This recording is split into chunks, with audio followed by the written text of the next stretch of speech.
economy. Mr Speaker, I'm sorry we can't persuade members of the Labour Party to support a small increase in taxes in order to protect the National Health Service, but that's a matter that we could come back to. What the UK Government does recognise is that as we transition from energy sources such as coal or gas, there will be a challenge in terms of costs. We recognise that, and that's why we've committed to minimising energy costs for businesses through, for example, the £470 million which has been given in relief to energy-intensive industries through a combination of compensation and exemption. Fraser Village.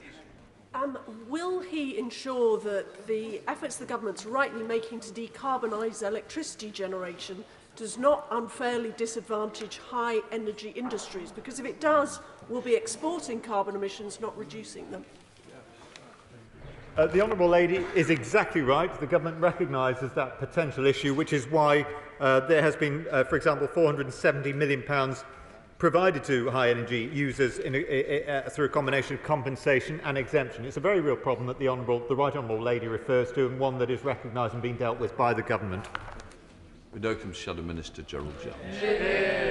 Thank you, Mr Speaker. High energy costs act as a disincentive for investment from international steel and other manufacturing companies and other investors, with the UK seen as less favourable investment environment than other countries. Other countries with less dramatic price rises have put in prompt measures to proactively support their industries. So why is this government so slow to act? Can the Minister outline what discussions he is having with colleagues across government to follow similar interventions to support the steel and manufacturing industries in Wales?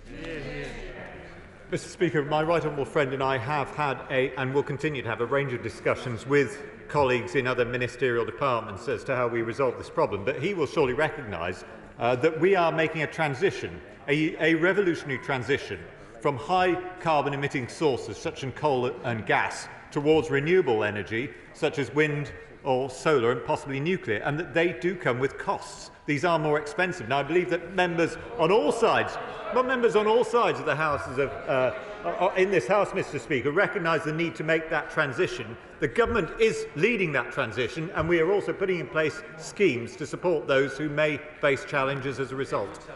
Sir Luke Evans. Number 8, Mr Speaker.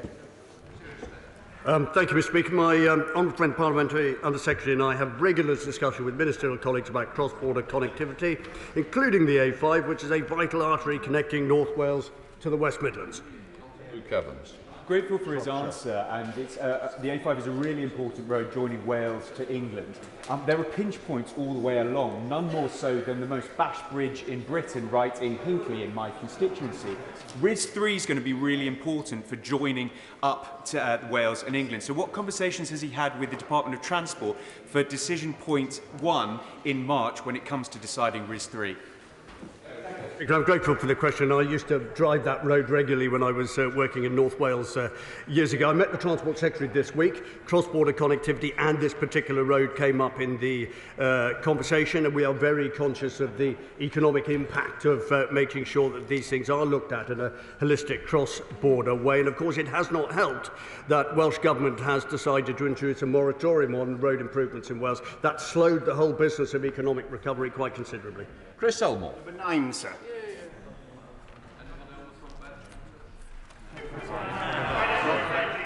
Question 9. Mr Speaker, it will be worth waiting for, I promise you. With your permission, I will answer questions 9 and 11 together. I'm hoping to meet the First Minister with the Secretary of State for Levelling Up in Cardiff later this week to discuss how we can best support jobs and economic growth in Wales, including through the various initiatives announced at the autumn budget. Delighted to see the Secretary of State is with us and awake. It's always nice to see.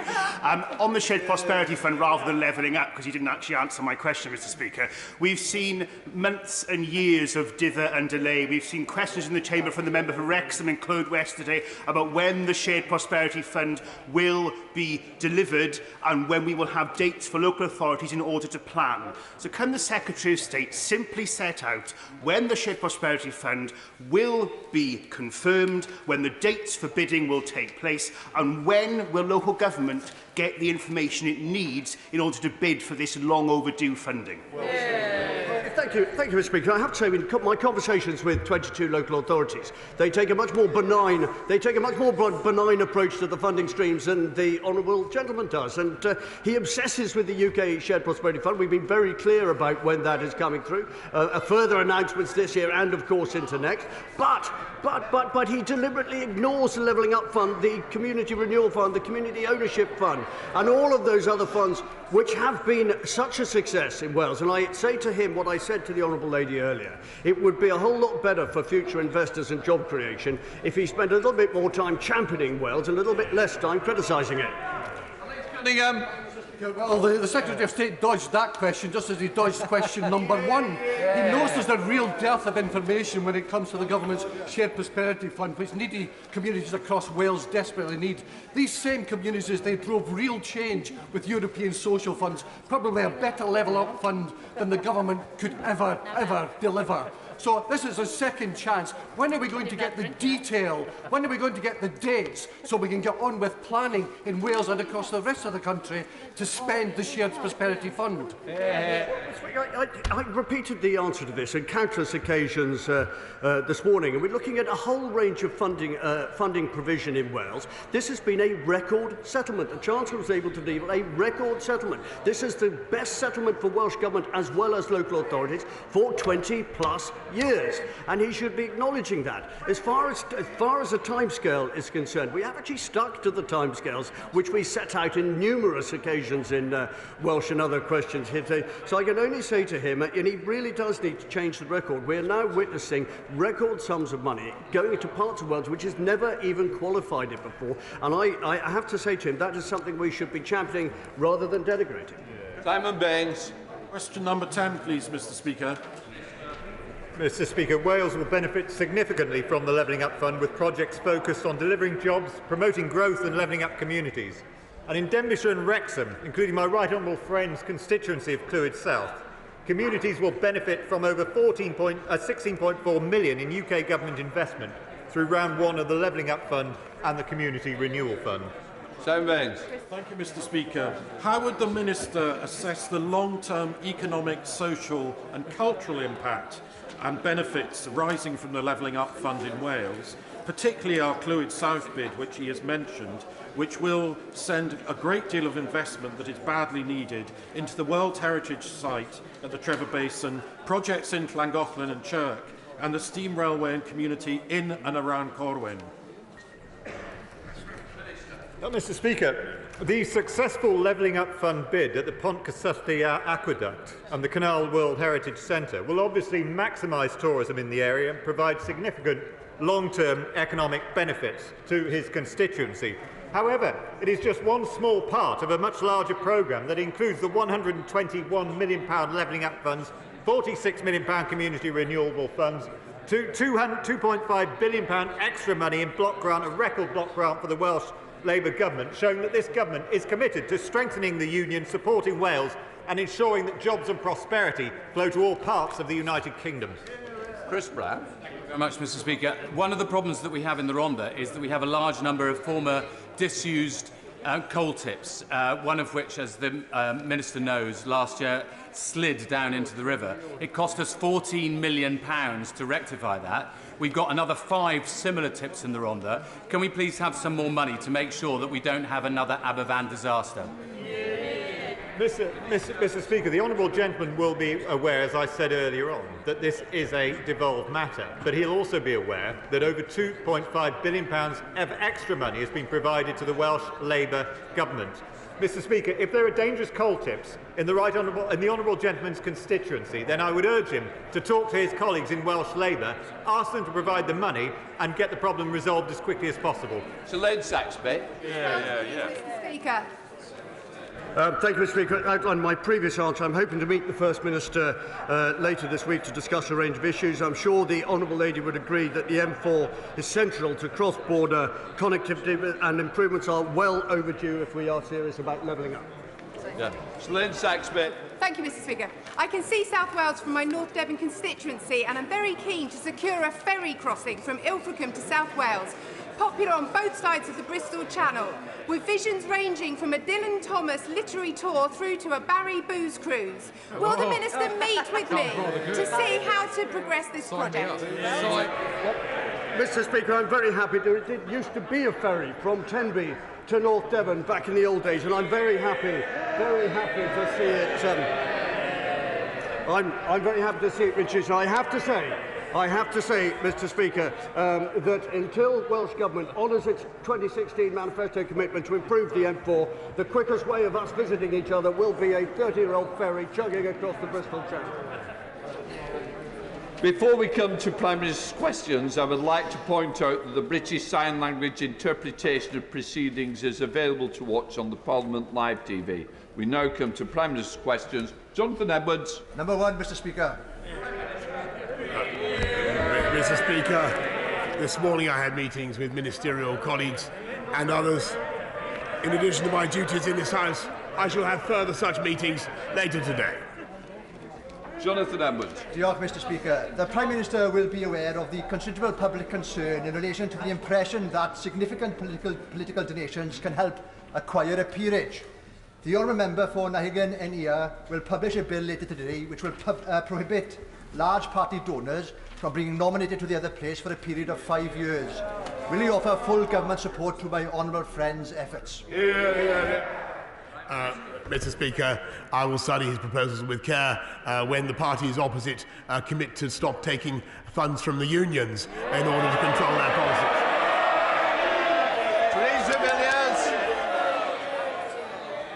Mr. Speaker, during a recent visit to Barnet Hospital, I was told that A&E there is routinely seeing twice the number of people for which it was designed. Thanks to the hard work of staff and big funding increases, the NHS is seeing more patients and delivering more tests, treatments and operation than at any time in its history. But what is the government doing to urgently assist the NHS to tackle spiralling demand for healthcare and a tough winter ahead? I thank my right honourable friend because over the for what she does to represent her hospital, and I thank them, the NHS staff, for their amazing work that they're doing.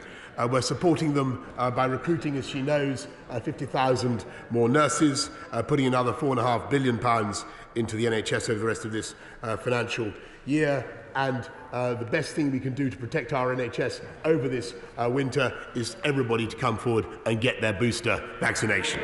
We now come to the Leader of the Opposition, Keir Starmer. Thank you, Mr. Speaker. Trust matters, and after the last fortnight, the Prime Minister's got a lot of work to do. A central plank in this government's promise to the north of England is a Crossrail of the North, with at least an entirely new high-speed rail line between Manchester and Leeds. A Crossrail for the north, an entirely new line. That is the promise. It's already been made. So I don't want the Prime Minister fobbing off the House about waiting till tomorrow. He can say today, will he stick by that promise, yes or no? Prime Minister. He should wait and see what is going to be announced tomorrow, because we will produce a fantastic integrated rail plan. I'm not going to spoil it for them, Mr. Speaker. Why would I? We're going to produce a fantastic... Order.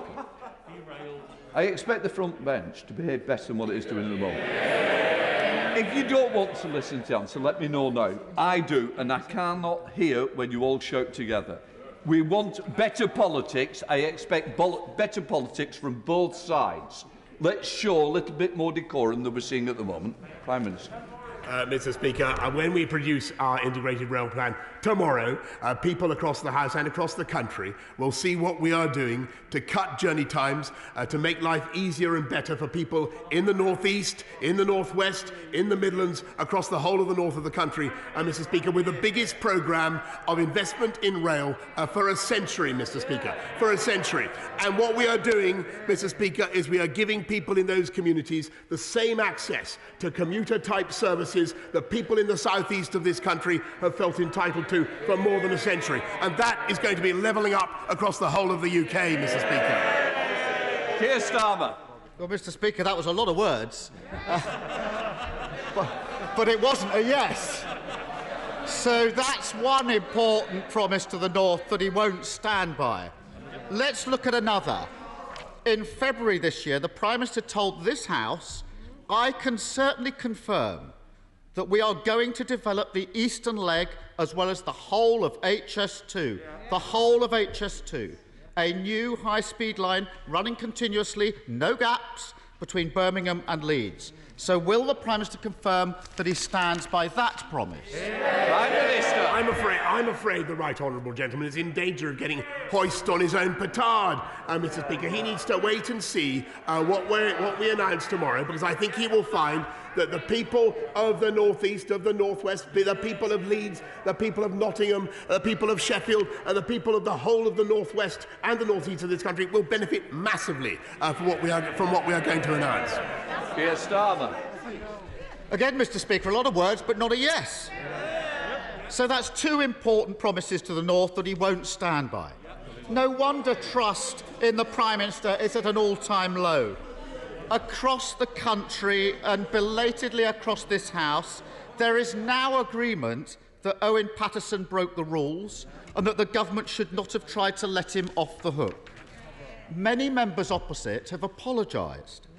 The Business Secretary has apologised for his part. The Leader of the House has apologised for his part. But they were following the Prime Minister's lead. So will he do the decent thing and just say sorry for trying to give the green light to corruption? Prime Minister. Mr. Speaker, yes, as I've said before, it certainly was a mistake to conflate the case of an individual member, no matter how sad, with the point of principle at stake, and we do need a cross-party approach on an appeals process. We also need, Mr. Speaker, a cross-party approach on the way forward, and that's why we've tabled the proposals that we have to take forward the report of the Independent Committee for Standards in Public Life of 2018 with those two key principles that everybody in this House should focus primarily and above all on their job here in this House, and secondly, that no one should exploit their position in order to advance the commercial interests of anybody else. That's our position, Mr. Speaker. We want to take forward those reforms. In the meantime, perhaps he could clear up from his proposals, whether he would continue to be able to take money as he did from Mishcon de Rea and other legal firms. Order, Prime Minister. As you know, and I do remind you, it's Prime Minister's questions, not Leader of the Opposition's questions. Keir Starmer. That's not an apology. Everybody else has apologised for him, but he won't apologise for himself. A coward, not a leader.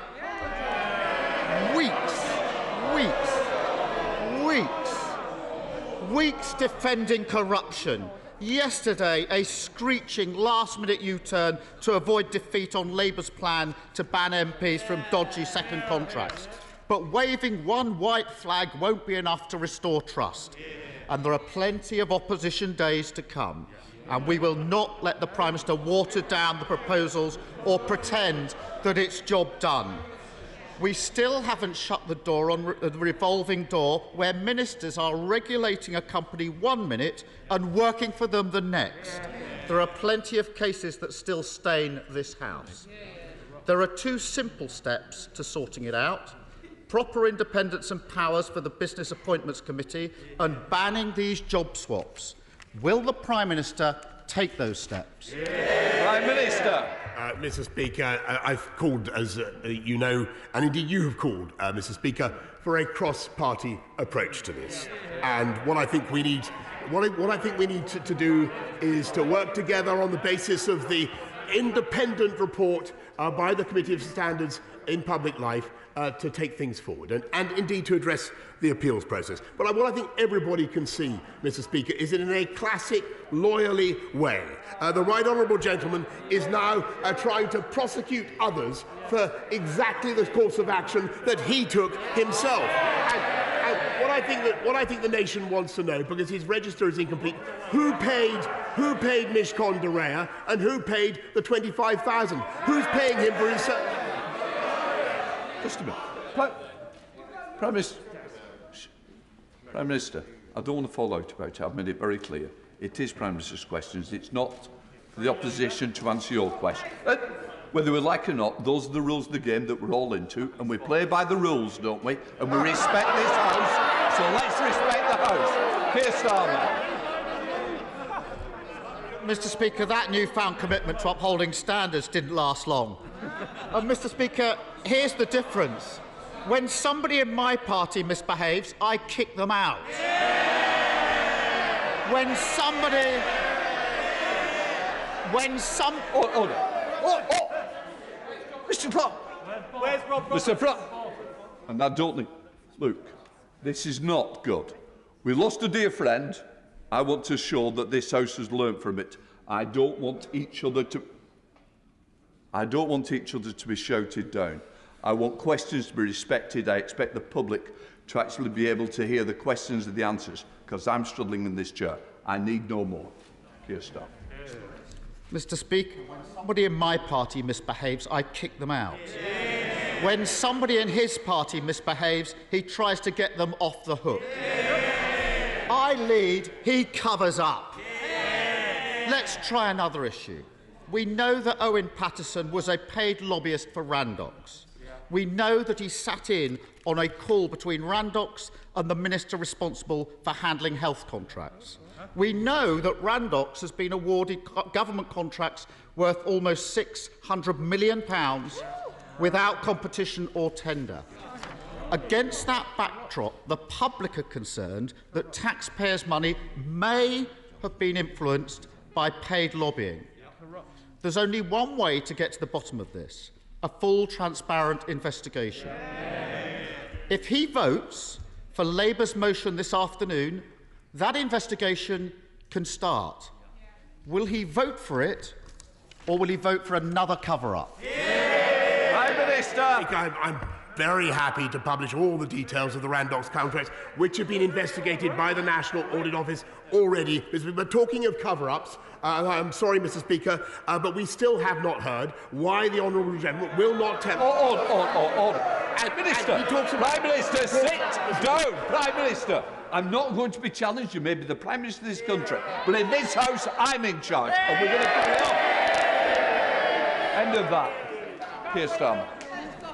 Mr. Speaker, I think the Prime Minister just said he's happy to publish all the Randox papers in relation to these contracts, so we'll take that and we'll pursue it. And I remind the Prime Minister, when I was Director of Public Prosecutions, I prosecuted MPs who broke the rules. He has been investigated by every organisation he's ever been elected to. That's the difference. Billions of pounds of taxpayers' money handed to their mates and donors.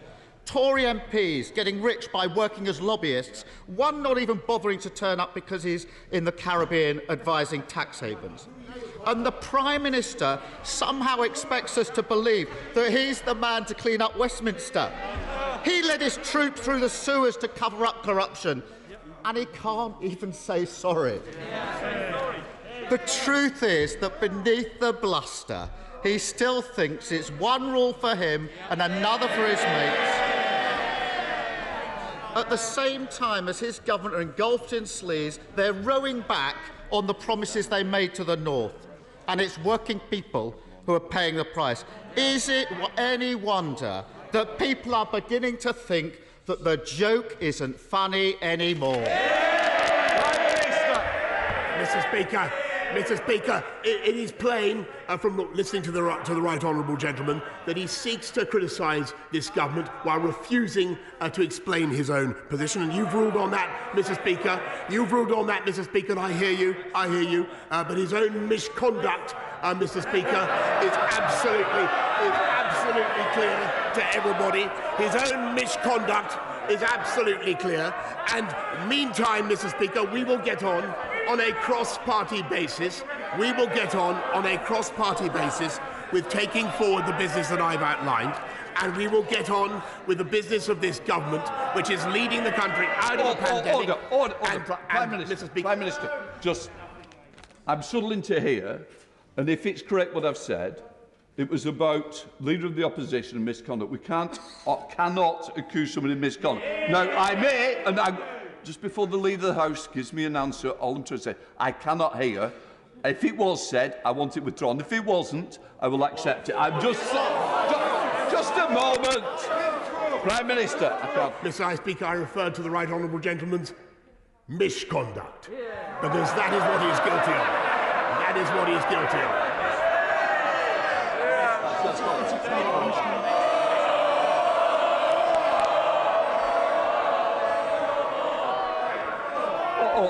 Order. I don't think this has done this House any good today. I'll be quite honest, I think it's been ill-tempered. I think it shows the public that this House has not learned from the other week. I need this House to gain respect, but it starts by individuals showing respect to each other. Right, let's go to Lee, no less. We're going to James Grundy. Thank you, Mr. Speaker. The people of Lee have never accepted our forced merger with the friendly rivals, but rival town of Wigan back in 1973. Could the Prime Minister tell me how we could escape the big government of Big Wigan by getting our own council back? Prime Minister. I thank my honourable friend, and I thank him for his campaign against local Labour government over-taxing and delivering inadequate services. The local boundary commission will look at the boundary reviews, but meantime I will support him in any way that I can. We now go to the Leader of the SNP, Ian Blackford. Thank you, Mr. Speaker. You know, it used to always be said that the Tory MPs were behind the Prime Minister, but my goodness, look at the gaps on the third, fourth and fifth benches. Mr. Speaker, the rebellion has clearly started. Mr. Speaker, this Tory sleaze scandal has now been hitting the headline for the past 14 days. And yet, it's pretty obvious that the Prime Minister spent less than 10 minutes coming up with yesterday's half-hearted, half-baked and already half-botched proposals. These so-called reforms don't even scratch the surface. This sleaze scandal runs far, far deeper. Month after month, the public have witnessed scandal after scandal. Peerages handed to millionaire donors. VIP lanes gifted COVID contracts to Tory pals. Dodgy donations for luxury holidays and home renovations. The Prime Minister and his government have been up to their necks in sleaze. Can the Prime Minister tell us exactly which one of these scandals his proposals would have stopped? Minister. Mr. Speaker, I thank the humble crofter, as he refers to himself, for his question, and I would just say that what I think we can do is pursue a cross-party approach based on the report of the Independent Committee on Standards in Public Life, which has much of a profit in it. And it says, amongst other things, that it's important that this House should be augmented with outside experience of the world. It's important that members of this House should have experience of the private sector, as he does. And I think on a cross-party basis, we should proceed with the couple of reforms that I've indicated. Ian Blackford. Thank you, Mr. Speaker. Of course, this is about Tory sleaze and Tory corruption. And the Prime Minister has basically admitted that not one of this government's sleaze scandals would have been stopped by his so-called plan. And perhaps we shouldn't be surprised, considering the Prime Minister has been at the rotten core of all these scandals. The trail of sleaze and scandal all leads back to the funding of the Conservative Party. Since 2010, Mr. Speaker, the Tory Party has made nine of its former treasurers members of the House of Lords. Every single one of them has something in common. They have handed over £3 million to the Prime Minister's party. That is the very definition of corruption. It is the public's definition of corruption. Will this government finally accept that this is corruption, or is the Prime Minister the only person in the country who is the brass neck to argue that it was all one big coincidence? Prime Minister. Mr. Speaker, I have to say that I won't comment on the missing £600,000 from the SNP's party accounts. But I do say, Mr. Speaker, in all sincerity and heeding what you've said earlier on, I think these constant attacks on the UK's levels of corruption and sleaze do a massive disservice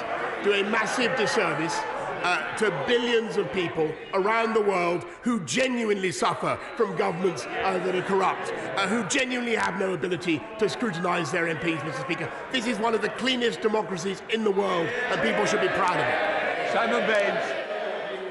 Thank you, Mr. Speaker. Would the Prime Minister join me in celebrating the 50th anniversary this year of the formation of the 177-mile path for walkers along Offord Dyke, which runs through Clwyd South, and give his support to the recently launched Offord Dyke Rescue Fund to repair and preserve this monument and nature reserve for future generations? Prime Minister. Mr. Speaker, I've had the good fortune to walk Offord Dyke very recently, and I'm delighted that English and Welsh organisations are working together to protect that fantastic national monument, and Historic England has committed to give almost £300,000 more to that great cause. Ed Davey. Mr. Speaker, ambulance response times are now the worst ever. People are waiting for ambulances longer than ever.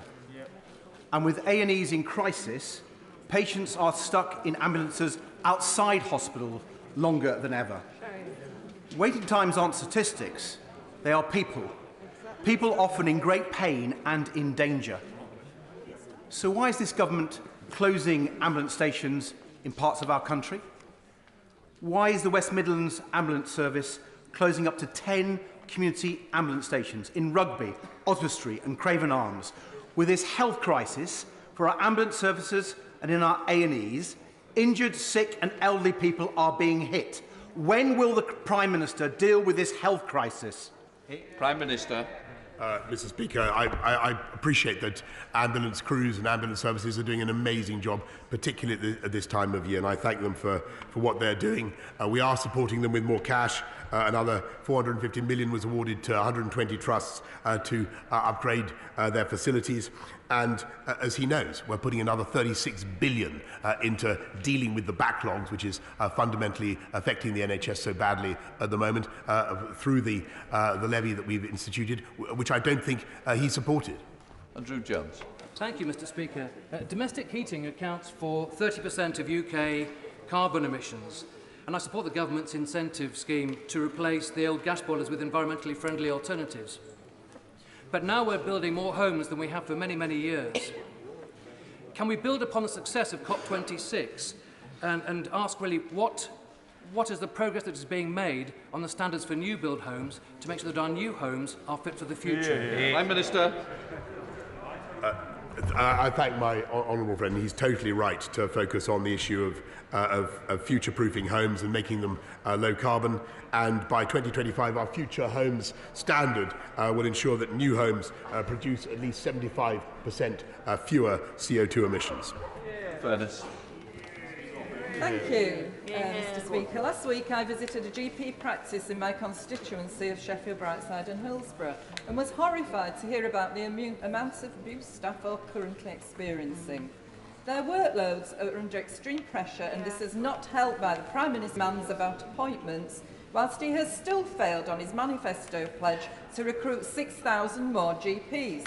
So, will the Prime Minister apologise for this broken promise to GPs and their staff who are on the front line working under ever-increasing pressure and depleted staffing resources? Prime Minister. Well, first of all, I want to thank GPs for everything that they're doing, particularly during the booster rollout. But what we're also doing is not just recruiting as many GPs as we can, but we have 10,000 more nurses this year than last year, 25,000 more healthcare professionals altogether. There are more people, Mr. Speaker, now working in the NHS than at any time in its history. And because of our investment, the extra 36 billion that we're putting in, there will be even more. And I'm afraid that the lady opposite voted against that investment. David Druid.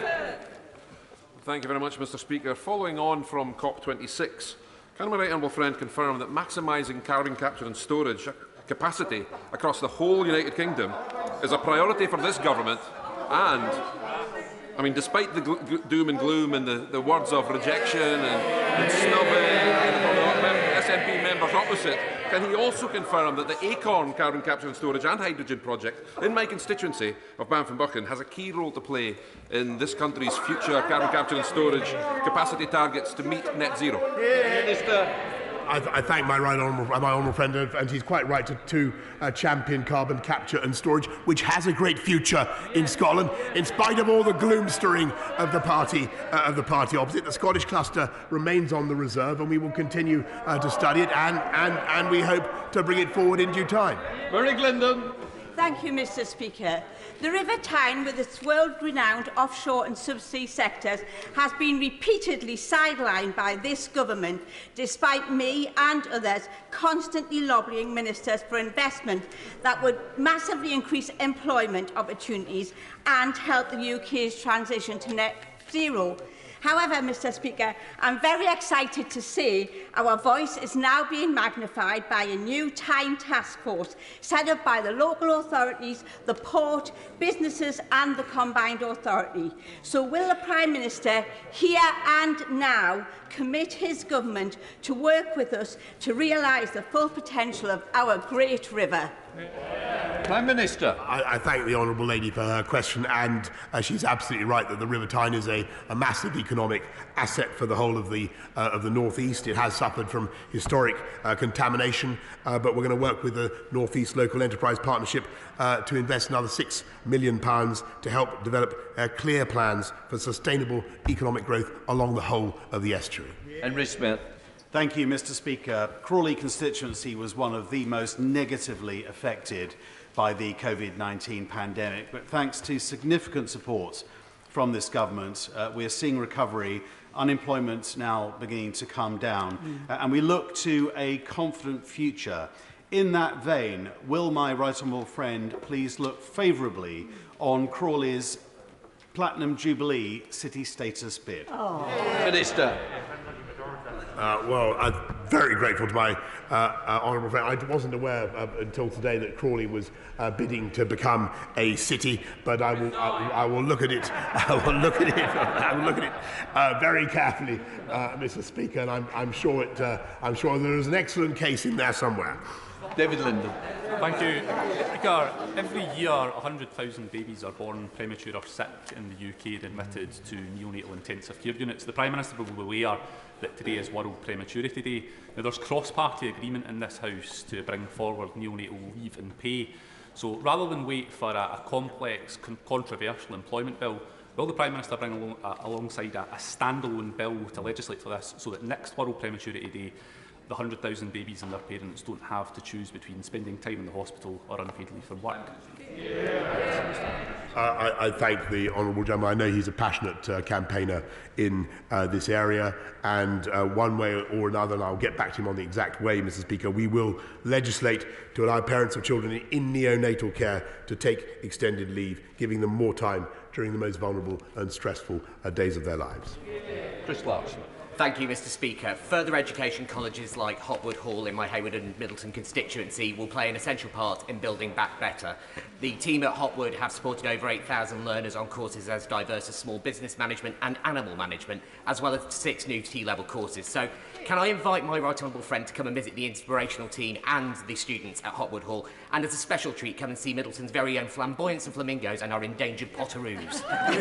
Prime Minister. I thank him for his kind invitation. I will certainly keep it in mind, and the government is absolutely committed to reforming technical education through new T-levels, and that's why we're investing a further £65 million to develop teacher retention and support and recruitment for teachers in FE. As for the potoroos in his area, I will bear that. Are they wild, Mr. Speaker? I will do my utmost to come and inspect them. Rebecca Longbelly. Thank you, Mr. Speaker. My constituent Laura told me that remembering Sunday hurts. It hurts because there have been no medals for her granddad's service and the thousands of men involved in nuclear weapons tests overseas between 1952 and 1991.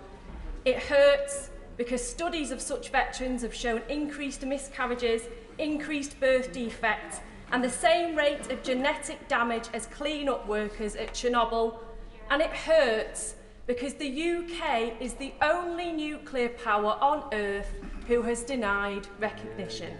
So I ask the Prime Minister, will he recognise nuclear testing veterans today and agree to meet them? The Leader of the Opposition has. Prime Minister. Well, I'm grateful to her for bringing this to my attention, and I will certainly make sure that we get a proper meeting with representatives of the nuclear veterans that she raises. Randox. Thank you, Mr. Speaker. When I was in Greece with Save the Children, I learnt that change at any border was quickly communicated down the line. If migrants and asylum seekers knew that they would be directly returned to France or taken to a third country pending application, if they knew this, would they risk a dangerous and illegal crossing and make their way to France in the first place? Can I ask my right honourable friend what further measures are being considered? Because this is an issue of great concern in Eastbourne, along the coast, along the country, and I'm anxious to be able to reassure my constituents that there are plans ahead. Prime Minister. I thank her very much, and she has much relevant experience in her work for Save the Children in Greece. Our only credible way of fixing this, Mr. Speaker, is with our new plan for immigration, and that will be made possible with our new Nationality and Borders Bill, which will make it possible for us to distinguish at last between those who come here legally and those who come here illegally, Mr. Speaker. And I hope very much that it will command the support of the whole House. Kingsbury. Thank you, Mr. Speaker. In May, part of Northwich Station in my constituency collapsed. I've asked the Transport Secretary to intervene and build back better and fairer to allow access for people with disabilities. He's declined my kind offer. I'll ask the Prime Minister to intervene. No bluster, substance, build back better and fairer, Northwich Station, it's in the north of England. Thank you. Prime Minister. Well, I'm tempted to invite the honourable gentleman to wait and see what we do for rail funding tomorrow, but I will certainly look at what he has to say about Northwich Station with keen interest. Sir Atherton. Over 4,200 service women and veterans use a democratic process to contribute to the Defence Select Committee's inquiry into women in the armed forces. A formal response is still awaited from the MOD. Now, whilst the majority of women enjoy a fulfilling career in the military, shocking issues were raised around sexual assault, bullying and harassment. I know the Prime Minister agrees with me that our armed forces are the best in the world. Would he also agree with me that we need to make sure the British Army is the best place to serve as a woman? Prime Minister. I thank my honourable friend, and she's campaigning on a very, very important issue. I think too often we find that our armed forces fail to provide the wonderful women in our armed forces with the support that they deserve, and that's why I'm pleased that my honourable friend, the Defence Secretary, has secured a parliamentary inquiry into this for the first time, and it's vital that we support and encourage women in our armed forces who make a massive difference to those services. Paisley. Thank you, Mr. Speaker. It has cost businesses in Northern Ireland the £850 million to date to operate the failed and suffocating protocol. Lord Frost is today in Belfast. When will the Prime Minister fix this by legitimately activating Article 16? Prime Minister. I thank the honourable gentleman, and I think the word I would fasten on in his question is legitimately. And there is no question that the use of Article 16, which after all has been done by the EU Commission to stop vaccines being exported to this country, is something that is perfectly legal and within the bounds of the protocol. Jane Hunt. Thank you very much, Mr. Speaker. I recently visited Humphrey Perkins School in beautiful Barrow-upon-Soar. The students asked me there, what is the government doing to engage children and students from all backgrounds to encourage them to aspire to become an MP and even the Prime Minister?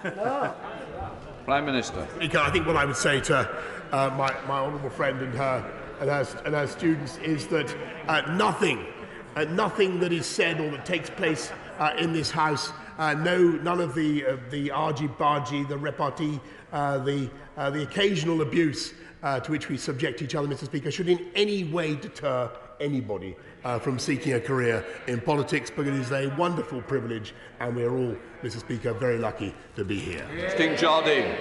Thank you very much, Mr. Speaker. In my constituency of Edinburgh West, we are now finding numerous people coming to us with delays from DWP in pensions and benefits, to add to the delays that others are facing over passports and DVLA. Can the Prime Minister tell us, please, amongst the many jobs being done at the moment, who is making sure that the departments of government are running smoothly and quickly? Minister. I thank her, and I think actually that the Department for Work and Pensions, under my right honourable friend the Secretary of State, has been a government that has performed outstanding service, performed miracles, and amongst the things that it has achieved, Mr. Speaker, is to help to get millions of people effectively back into employment in spite of all the difficulties that we have faced. We now have unemployment running at virtually record lows in spite of all the difficulties we face, we faced in this pandemic as we come out of furlough, and that is largely thanks to the work of the DWP. Of course, there is more that can be done, and that people can always up their game, Mr. Speaker, but I think that the DWP, the officials working in the DWP across the country, huge numbers of men and women, have done an outstanding job. Final question, Jake Murray. Mr. Speaker, in July 2019, I was in Manchester when the Prime Minister committed to build a new line, Northern Powerhouse Rail, between Manchester and Leeds. It was a commitment reaffirmed in our manifesto in November 2019 and last month reaffirmed in the Prime Minister's conference speech in Manchester. Were the voters of the North right to take the Prime Minister at his word? Prime Minister. Yes, Mr. Speaker, and they should wait and see what is unveiled tomorrow, where, Mr. Speaker, he may learn something to his advantage.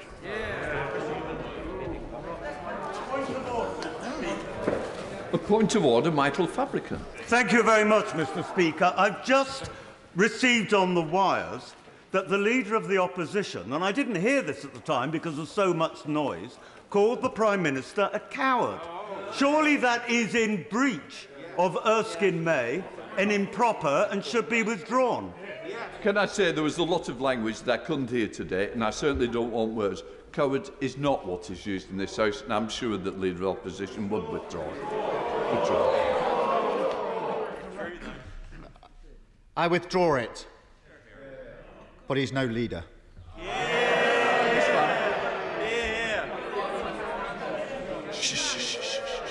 Tim Farron, point of... Pushing it today, come on. Mr. Speaker, alongside the honourable members for Bermondsey and Old Southwark, and for Ruislip, Northwood and Pinner, and our friend in the other place, the Bishop of Durham, we've been pressing ministers in the Home Office to permit a cross-party visit to the Napier Barracks. On September the 7th, the Minister for Future Borders and Immigration declined our request for an in-person visit, and indeed the Home Affairs Select Committee were also refused a visit in July. On October 27th, we again requested an on-site visit and asked the Minister to respond by November the 10th. We have still yet to hear anything. Despite the Independent Chief Inspector of Borders and Immigration and Her Majesty's Inspectorate of Prisons finding earlier this year serious concerns and failings in the provision of accommodation at Napier Barracks, the Government has extended the use of Napier Barracks to 2025 and stated the site will be used to pilot design of future accommodation for asylum seekers. So you can see, Mr. Speaker, that a visit is now more than pressing. Could you advise me, Mr. Speaker, whether it is in order for the Government to refuse access to this important site to Members of Parliament? Can I first of all say I'm grateful to the honourable member for giving notice of point of order. It is for the Government to decide whether to invite members to visit the barracks. That said, the use of the barracks has been a matter of public concern and debate, and of course I would always encourage the Government to agree to such requests from honourable and right honourable members, not least to ensure that they are able to hold the Government to account in a well-informed manner. I accept that there are occasions when it is legitimate for the Government to refuse a request for a visit. For example, on security grounds, and I should stress that I do not know any reason for refusal in this case. However, the government benches will have heard my view that, in principle, I would hope that such requests for visits can be accommodated, and at the very least, I hope that Home Office ministers will discuss the matter properly with the honourable gentleman, and I hope that that doesn't take too long to contact him.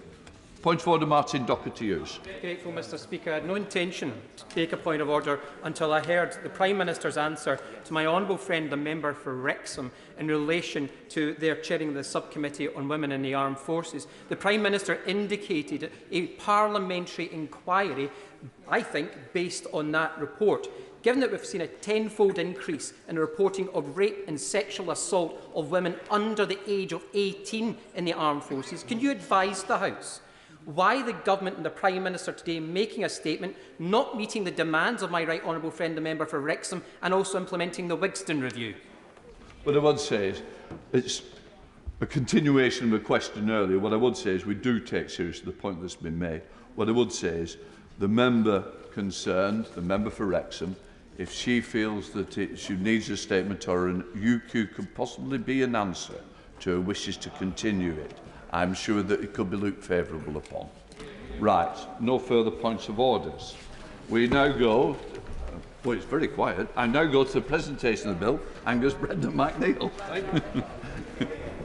Thought you'd got that. Sorry. Peerage nominations, disqualification of party donors bill. Second reading what day? Friday the 26th of November. Friday the 26th of November. Thanks, Angus. Thanks a lot. We now come to the 10-minute rule motion, disposable barbecues. I now call Robert Lager. Mr Speaker, I beg to move that leave be given to bring in a bill to prohibit the use of disposable barbecues on open moorland, to give local authorities the power to regulate the sale of disposable barbecues in their area and for connected purposes. This year alone, at least 2 wildfires have been caused by disposable barbecues in High Peak, destroying hectares of farmland and environmentally significant peatland. In 2019, a fire in Marsden Moor, near Huddersfield, raged for 4 days and damaged over 700 hectares of moorland. A similar fire in April 2021 caused an estimated £200,000 worth of damage. In addition to this crude financial cost lies an environmental one. This is damage that will take hundreds, if not thousands of years to repair, with peat accumulating at a rate of around just 1 millimetre per year. Distressed sheep farmers have also conveyed to me the pain that they have experienced, being forced to clear up the charred remains of their own livestock. Mr Speaker, every year from the spring to the summer, communities across the country live in fear of wildfires that are entirely avoidable. A local gamekeeper once told me that there are 3 main causes of wildfires: men, women and children. But more specifically, a large number of fires are caused simply by people not disposing of their barbecue properly, leaving it unattended on the ground where its residual heat or a stray spark are enough to start a fire.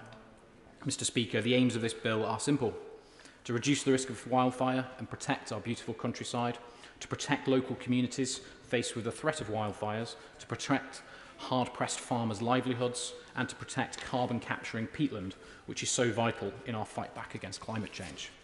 And this last point is particularly important, especially given the recent climate change agreement in Glasgow. The Glasgow Agreement is an important step forward. 65 countries have committed to phasing out the use of coal power. Some of the world's largest car manufacturers have agreed to make all new car sales zero emission by 2040, and the leaders of 90% of the world's forests have pledged to end deforestation by 2030. But alongside vital international cooperation, let's not forget the importance of nature-based solutions to climate change. Peatland restoration is an essential part of this. Wet, healthy peat soils absorb and trap carbon dioxide. Worldwide, it is estimated that peatland contains more than 550 gigatons of carbon. That's more than stored in all of the world's forests put together.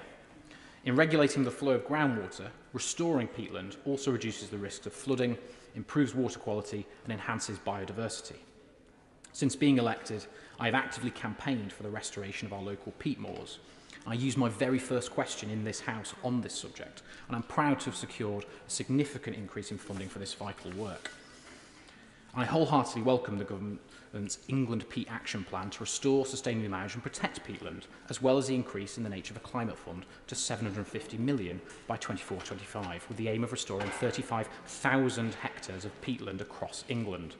And I've seen firsthand the fantastic work that this funding makes possible. On Brown Knoll and Rushop Edge, one of the highest hills in the Peak District, Moors for the Future Partnership have been hard at work restoring peatland. And recently I took my right honourable friend, the Farming Minister, to meet Hope Valley farmers and to see the work on Brown Knoll. And I'm encouraged by the leadership the government have shown on this issue. But this work is meaningless if we are to continue to allow a reckless few to continue to destroy this precious resource by wildfire. Mr. Speaker, I didn't come into politics to tell people how to live their lives, and this bill certainly doesn't set out to do that. But as a Conservative, I firmly believe that we hold a duty to future generations, not only to conserve what we have today, but to leave them with a greater inheritance than our own. While this bill represents only a modest change to the law, it would be a mistake to overlook its significance. And the aims of this bill are not new. In fact, they build on work that a range of organisations have already undertaken. The New Forest and Peak District National Park authorities, for example, have already banned the use of disposable barbecues within their boundaries and call for local retailers to stop their sale. I've had considerable success in convincing retailers to remove them from sale within High Peak and pay tribute to responsible businesses like Morrison's who've removed them from sale in their Buxton store. The Co-op have also removed display of disposable barbecues in 130 of its stores that border national parks. The National Fire Chiefs Council, Greater Manchester Fire Service, Moorland Associations, Moors for the Future and the National Trust, among others, have all warned of the danger that disposable barbecues present and have called for tougher regulations of their use. This bill does just that.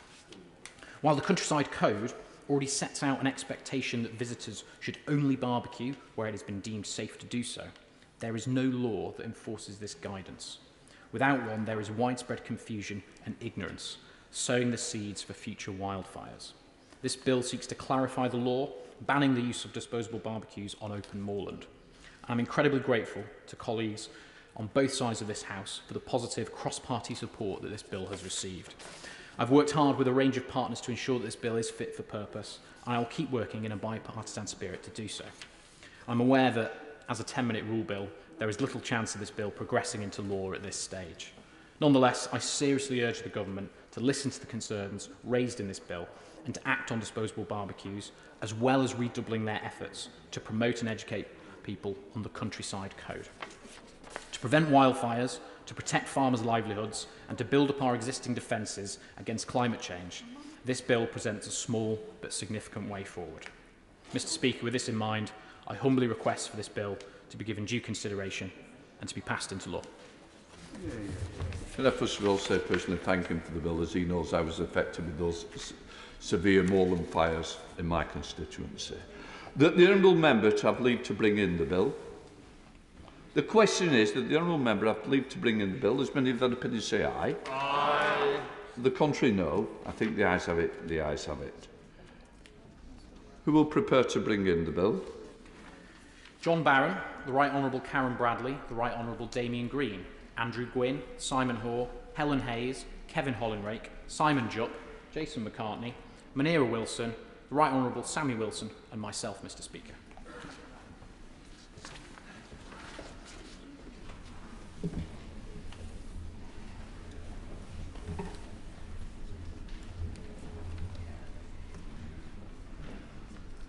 Robert Largan.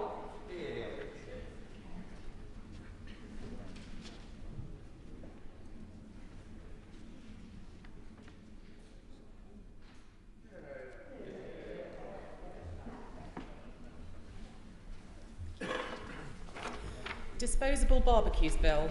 Second reading what day? 14th of January, 2022. We're going with January 2022. Absolutely. Don't worry. Okay. We now come to the first opposition day motion on the humble address relating to the Randox Kelvin contracts I call the Deputy Leader of the Opposition, Angela Rayner, to move the motion. Thank you, Mr. Speaker. At the heart of this debate today, there are two very simple questions. Does the government have anything to hide? And will members opposite, I would say members opposite, but there isn't many members opposite to say it to, will they now vote for a clean-up or a cover-up?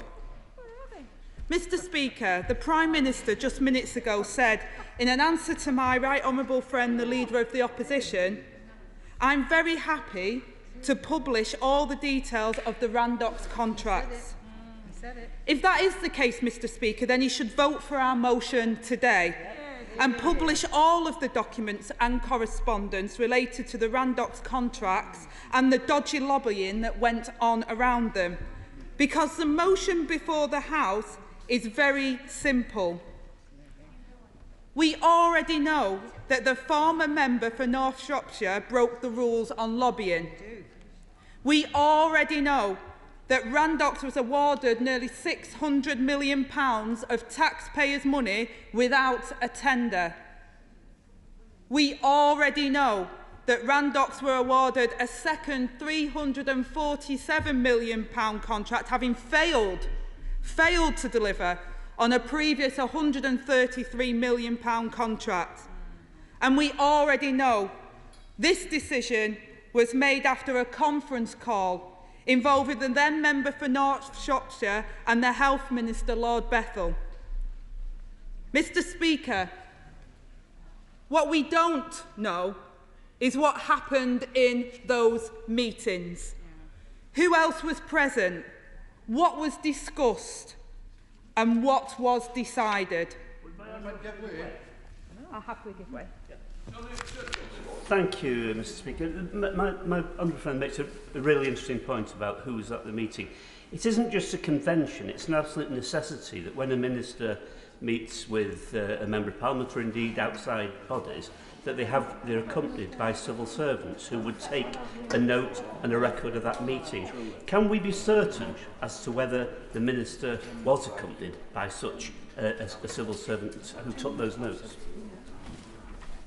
My honourable friend makes a very good point and has been in this House a very long time and is aware that these conventions are there and these procedures are there to ensure that process is followed and that there's records of that, and yet we know that we don't know what was said in any of the correspondence before or after, including those private email accounts or phones. We don't know why or how these contracts were awarded. I hope the Minister today can give us some insight into that. We don't know what rules might have been broken and what the role of the member for North Shropshire's lobbying played in the government's decision. I'll happily give way. I'm grateful to my friend for giving way. We all know about the failures of the government's dodgy crony contracts, which have wasted taxpayers' money by the billion. Does my honourable friend agree with me that not only should the government come clean, but they should be getting the cash back to spend on projects like a new hospital for Stockton to help deal with the huge health inequalities we have there? You know, my honourable friend makes a very crucial point, because I think this is why the public are so frustrated in this as well, because the suggestion and the potential waste, and we know there has been waste in some of these contracts, we know that actually that money that is so needed at the moment in many parts of our country, in many areas of our constituencies, we know that money could have been better spent, and we know the cost of not doing that properly. I'll happily give way. I'm grateful to my honourable for giving way. And does she agree that it speaks volumes that Conservative members can't be bothered to turn up to defend the government's position? So would she agree further that actually the reason they've not turned up is because they know what they're doing is wrong and that the country deserves so much better than what the Tories are delivering for them? You know, my honourable friend makes a point. I don't think I've ever seen the chamber on that side that empty when I'm up at the dispatch box. It's quite novel. But you know, it's not just about the respect. It's not just about the respect for this House, Mr. Speaker. It's about respect for the public that watch, that are seeing this, and that want to know the answers and want to know what members from across the House who are elected to this place, what they think. And you know, we do know that the government have refused to provide answers to the freedom of information requests on these points. And we do know that this is far from the only time that they have swerved scrutiny on their decisions. Take the mystery of Lord Bethel's mobile, for example. The House may recall that the Prime Minister's official spokesperson denied categorically that ministers ever used private accounts for government business, only for that denial to fall apart. The government has now admitted in court that Lord Bethel corresponded about public contracts via WhatsApp or text message, while searchers of his three private email accounts using keywords about COVID contracts unearthed tens of thousands of messages and documents. In December last year, Lord Bethel was told his mobile phone would be searched for documents. Mr. Speaker, just weeks later, he said he had replaced that phone. First, he claimed his phone had been lost. Then he said it was broken. And then he said he'd given it away to a family member. Finally, Mr. Speaker, nearly a year on, he remembered that he had his phone all along.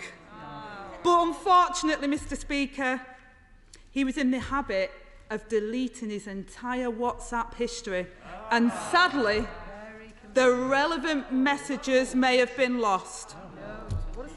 And do you know what, Mr. Speaker? He said the problem, and I'm not making this up, was exacerbated by having two phones. A personal one, as well as his official one, and I'm not kidding. That, at least, I can agree with him on.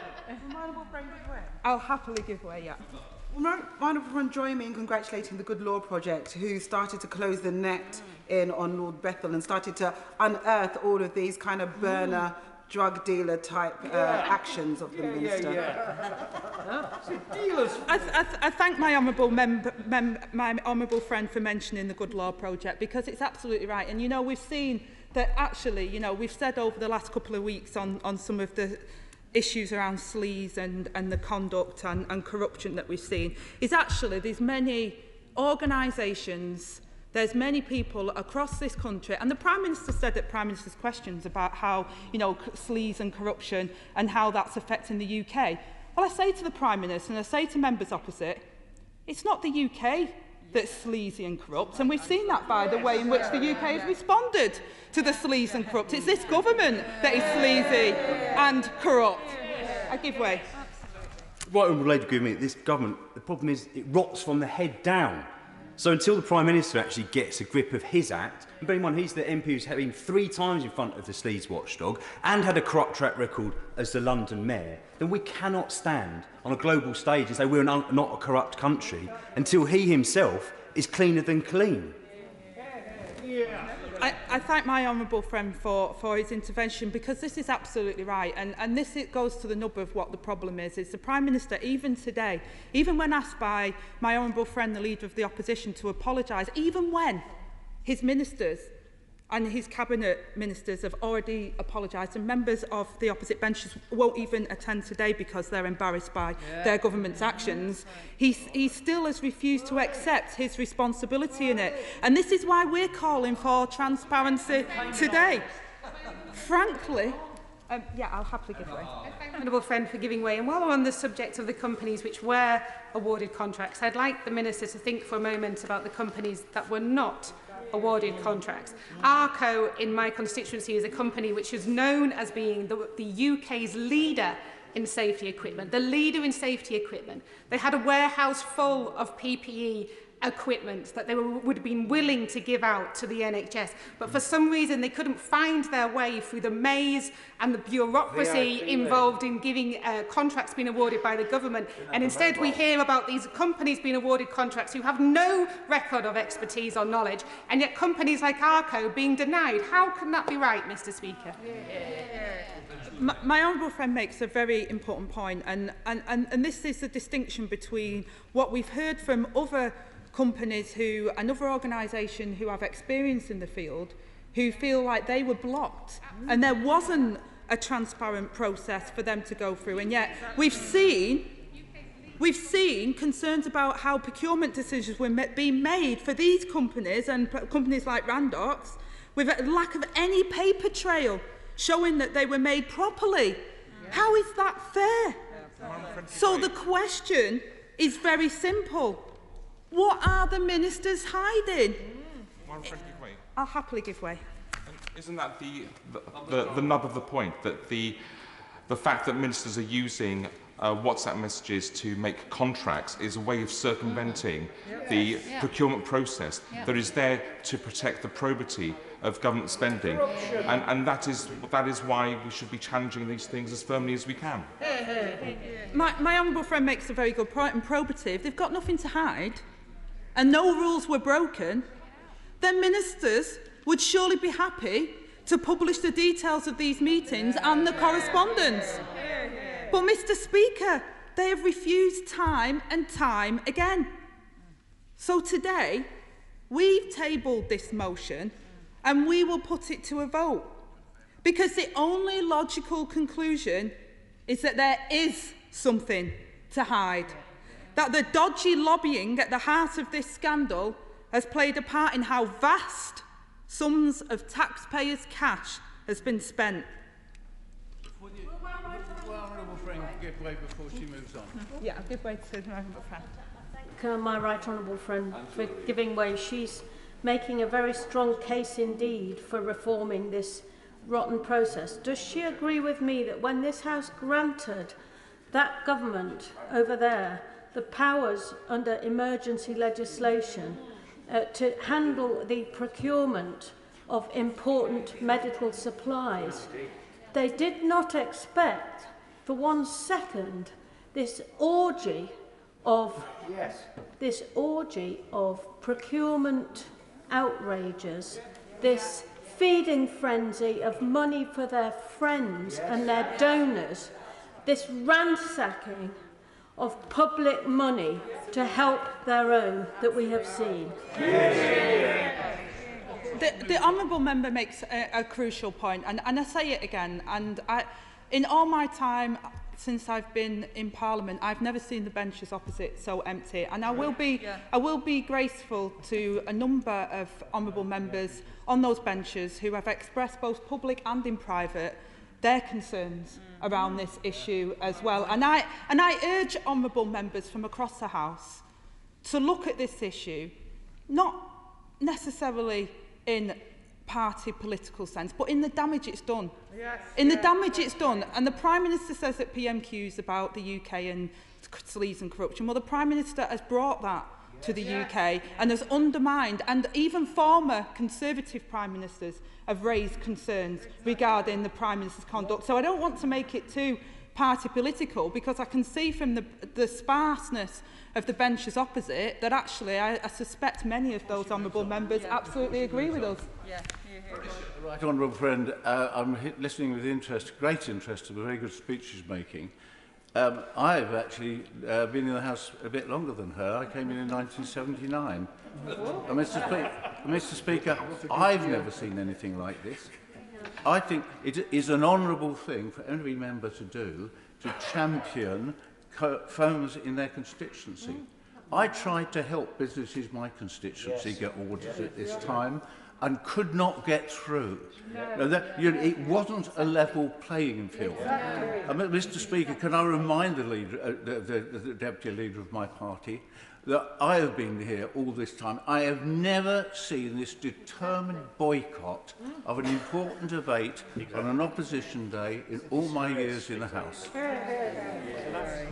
I thank the honourable member, and I remind the honourable member that I was born in 1980, so I'm definitely going to...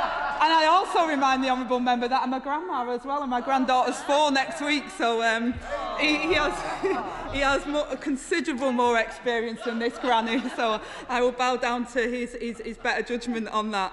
But you know, Mr. Speaker, it is a shame that so many are not here for this very important debate today, because it is very important. It goes to the heart of what we're here for, and people want to see that we're really taking these issues very seriously, and I think the public do have an interest in making sure that the rules and the transparency that they expect from our government is upheld. I'll have to give way. I thank my right honourable friend for giving way, and does she agree with me that many of our constituents are extremely angry about this, not just because there's cronyism and corruption, but worse still, because there's been a massive waste of taxpayers' money, because many of the contracts that they let for PPE didn't even result in the PPE being provided. It was substandard, and therefore it's been a massive waste of our money, and money that could have been better spent on services in our constituencies. The member is absolutely right, which leads me to the second simple question for the House today. 2 weeks ago, the government led members opposite through the lobbies for a stitch-up and a cover-up. Many have publicly and privately expressed their regret at voting in favour of that motion. And I have no doubt their regret is sincere, Mr Speaker, and they surely must now look with fresh eyes at those who led them through the lobbies. The Prime Minister brought shame on our democracy and on this House. That vote undermined trust in our democracy and undermined the integrity of public office. So today, I say to honourable and right honourable members opposite, learn the lesson. Don't vote for another cover-up. The first step in restoring trust is publishing these documents today. So, Mr Speaker, taxpayers' money must be treated with respect, not handed out in backhand deals to companies and pay Conservative MPs to lobby on their behalf. And Mr Speaker, Randox is just the tip of the iceberg in this scandal. Just yesterday, we finally found out the list of the favoured suppliers referred to, the so-called VIP lane for PPE procurement.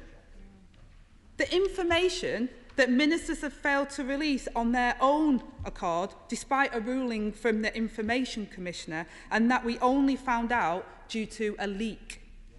And no wonder, Mr Speaker, they didn't want to publish it. We already knew that those companies that got to the VIP lane were 10 times more likely to win a contract than anyone else. Many did not, as ministers have belatedly admitted, go through the so-called 8-stage process of diligence. And we now know that they got into the VIP, we now know how they got into the VIP lane in the first place. Mr Speaker, not a single one of them had been referred by a politician of any political party other than the Conservative Party. Of the 47 successful companies revealed yesterday, the original source of referral was a Conservative politician or advisor in 19 cases. The then Chancellor of the Duchy of Lancaster, the Cabinet member who oversaw the entire emergency procurement programme, fast-tracked a bid from one of his own personal friends and donors who went on to win hundreds of millions of pounds of public money. Yeah, happy. I thank my honourable friend for giving way. My honourable friend might also reference an article by Sam Bright from Byline Times, who calls on the fact that £1 billion in contracts have been awarded to Conservative donors. Yes. And £3.5 billion of contracts have been handed out by this government to their political donors and ministers' mates. Almost £3 billion more has been wasted on unusable PPE, which is costing British taxpayers £1 million a day just to store. So yes, we need an investigation into that too. We need an investigation into every pound and penny that has been handed out, and to learn the lessons so the public money isn't wasted again. But Mr Speaker, the question before the House today is very simple. Do we choose to clean up or to cover up? I give way to my friend. I thank my right honourable friend for giving way. She's making a really powerful speech. one point, of course, is the contracts as they stand. The other is going forwards. Just last week, I had to get a flight back into the UK, filled in the England passenger locator form. There's a drop-down menu for the 2-day lateral flow test. There were 15 companies listed. Of those 15, 3 were Randox. I chose another. It turned out to be Randox. Is this part of a wider scam? And I think the member, my friend, has a very important point here, and I think the general public are also asking these questions. And this is why the question is, do we clean up or cover up? Are we going to have the transparency that the public deserve and what members deserve from across the House? I know that members across this House care about our democracy. Although we disagree on many things, Mr. Speaker, I hope we can agree on the importance of trust in our politics, the values of honesty and integrity in public office. Mr. Speaker, a vote for our motion today is simply a vote for the truth. Yes. To tackle the dodgy lobbying that has brought shame on this House. The Prime Minister has created a corruption scandal that has engulfed his government and his party. And I've got to say, Mr. Speaker, that voting for another cover-up today would send a very clear message to the electorate that the Prime Minister cares more about covering up dodgy lobbying than putting things right. Yeah, right. That he cares more about his self-interest than the public interest. After the last 2 weeks, Mr. Speaker, that cannot be the message that members opposite want to send. So, Mr. Speaker, I say today, I hope the benches opposite are listening. Let's end the cover-up and begin the clean-up. The question is, as on the order paper, I now call Gillian Keegan, the Minister, to respond. Thank you very much, Mr. Speaker. And I am grateful to the opposition for using today to raise such an important matter. And I actually welcome the opportunity to debate it and the opportunity to introduce a few facts. Now, we have risen to meet the greatest public health challenge in a generation by working together, whether that's the NHS, government, academia, industry, the army, or indeed the British people. And we've all had our part to play. And it's meant that today we've given over 110 million life-saving vaccine doses, and now we're rolling out the booster programme.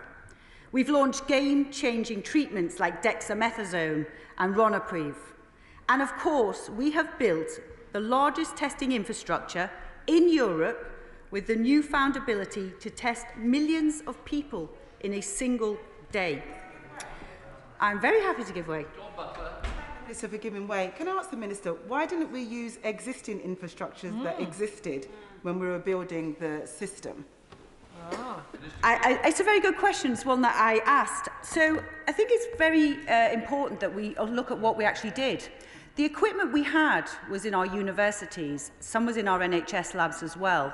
But they didn't have the scale that we needed. So we all worked together. In fact, they call it the Triple Helix Partnership, which is universities, our NHS, and industry working together to build and scale up to that level of scale that we needed. If you remember at the time, there was discussion about moonshot testing, and you all laughed, as you always do, because you don't have to deliver. But we delivered it. We delivered it, and we delivered the moonshot. A point of order, Chris Elmore. Your guidance, the Minister keeps referring to the House as you, which I'm pretty sure you will be aware, Mr. Speaker, addresses yourself. And it's not you, Mr. Speaker, who's been dealing with contracts, it's the government and not opposition MPs. Thanks for that. What I would say is I take no responsibility for the letting of these contracts, do I nor wish to. And I've got to say thank you, but I was letting it flow. But in fairness, the Minister is defending an impossible position. You know, in fairness, when you get a bad hand, I think at times you just got to let the best go. I am feeling my luck, Mr. Speaker. I'm very happy to give way to the Honourable Lady. Can I just clarify, the government didn't actually deliver Moonshot, number one. Number two, the £100 million were for private companies, and actually in the end that was diverted to local councils and authorities, and they were the ones that delivered the rollout of the vaccination with the help of the NHS, which is a socialist endeavour. So I would just caution the Minister to not twist the truth. The Honourable Lady actually asked me... Order. I'm sure no member will twist the truth, would we, Minister? And the Honourable Lady actually asked me about testing, which is what I answered. The question was about testing. So let me just go on to say that, you know, I don't mind. I'm very happy to take an intervention from the Honourable Gentleman. Would you accept that none of us on these benches thought anything about the wonderful team and the effort that went into finding the vaccine, developing the vaccine, all that we believe was wonderful. It's what came out in terms of the, the equipment contracts and the testing contracts. It can be done above board. It can be done brilliantly. It was in terms of producing a vaccine. It wasn't in the other endeavours. That is what we're trying to say today. And I know she's going to keep going on about vaccine. Order. The Honourable Gentleman's not being fair. As he reminded us all earlier, he came in 1979, so he knows the rules. And there's no more rule apparent than it's got to be brief, not a speech. If he wants to speak, I'm happy to put him on this list. Don't use all his words up just yet, Minister. Thank you, Mr. Speaker. And I will use a few words to answer the gentleman's question. So we are in a position, the position that we're in today, because of the countless powerful partnerships that we have built. But, Mr. Speaker, if we cast our minds back less than 2 years ago, we faced a much more uncertain future. SARS-CoV-2, which later became known as COVID-19, had no known treatment and no vaccine, and we had little to no ability to test for it. It was spreading throughout the world at unprecedented speed, causing unprecedented death and widespread despair. And I'm sure honourable members, when given a moment to pause and reflect, can recall just how they felt as they saw those harrowing pictures, first in Wuhan and later in the hospitals of Italy and Spain. And with that grim foreboding, this very unfamiliar virus was heading to our shores. I will give way, but I would urge honourable members that if they do want to hear some of the facts, because I have lots of them in here, I'm very, very happy to get on with the speech, but I'll give way on this occasion. I'm grateful to the Minister for giving way, Mr. Speaker. I know it's a terribly tough gig that she's been given, but what she doesn't seem to be answering is the point made a little bit earlier. Arco in Hull existed for 135 years. It supplied the NHS with top quality products since its very inception. They were blocked from the VIP lane. Why? So, as I said, I would like to get on to answer some of these questions. So if the honourable members would just bear with me, let me get the speech out, and then obviously I'll give time to answer some further interventions. So it was in this context that we were operating, Mr. Speaker. The fear that we would run out of vital testing equipment, the fear that we wouldn't have the capacity to test people for COVID, and the fear that, as a result, this deadly virus will continue to pass from person to person, overwhelm our National Health Service, and cause untold devastation. And it is the duty of any responsible government to do all that they can to prevent such a grim outcome, to save lives, to protect our key workers, and to partner with as many of those people who are available with the experience and the expertise to get things done. So, Mr. Speaker, we engaged with many thousands of businesses, large and small, from all over the country, from all over the world, to set out what we needed and to find out what they could do. Now, Randox has been globally recognised in the in vitro diagnostics industry for nearly 40 years. It's a British business with its roots in Northern Ireland, and it has a history of developing diagnostic solutions for hospitals, clinical settings and research labs. Even as early as March 2020, they had lab-based PCR testing capacity for COVID-19. Against the fears that we wouldn't have enough testing capacity, we worked with companies with existing diagnostic capability, and that is just plain common sense. As I said, I would like to press on. I know you're very keen to get my words, and my words are correct. This was against the fears that we would not have enough testing capacity. You must remember those days. We all knew it. We saw it on the news every single night. So we worked with the companies that had existing diagnostic capability, and that is just plain common sense. I'm not going to give way for a while till I get some facts out. If the honourable members could please bear with us. More facts. Moreover, working with Randox made sense with respect to our cross-UK efforts against COVID-19, giving us the ability to use the existing facilities in Northern Ireland for the benefit of the whole United Kingdom.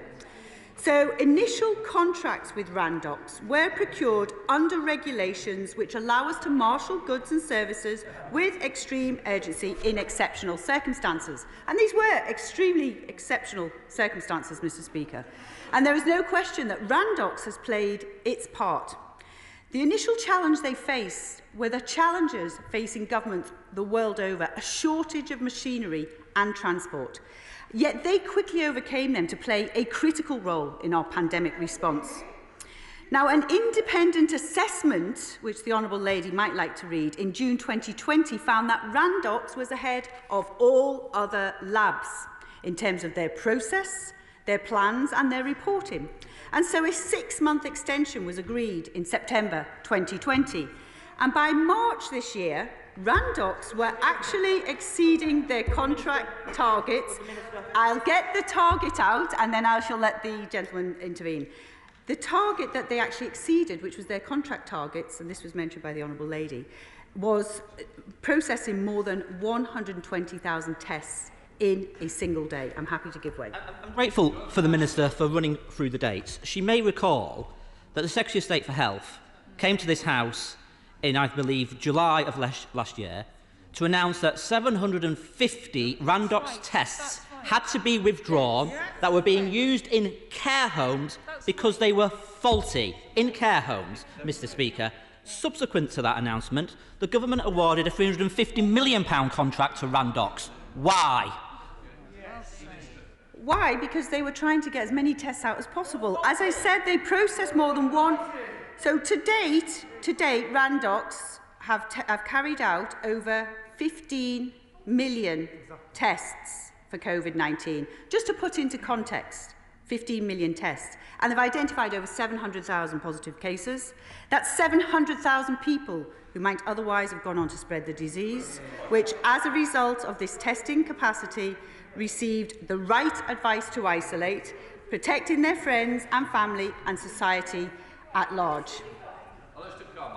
I'm grateful to the Minister for giving way.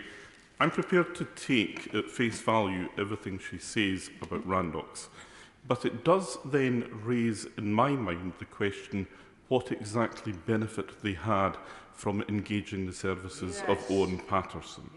And that being the case, will the Minister commit now at the dispatch box to publish the minutes of the telephone conference call of which he was part? I can't answer that question, obviously. I think the gentleman knows that the only person who can answer that question is Randox and the gentleman that he referred to, Owen Patterson. So I don't believe the British people... I'm happy to give way again. Just to be quite clear about this, is the Minister saying that her department does not hold minutes of that conference call? Because that, from my experience, having been in government, would be a quite remarkable departure from accepted procedure. With respect, I don't think the honourable gentleman has ever been in government during a global pandemic. But what I was answering the question was with regard to your question about the value between why somebody would employ somebody on a contract. I can't answer that. In terms of the minutes, I think we've said that we will publish things here in the library. I'll get on to that. Order.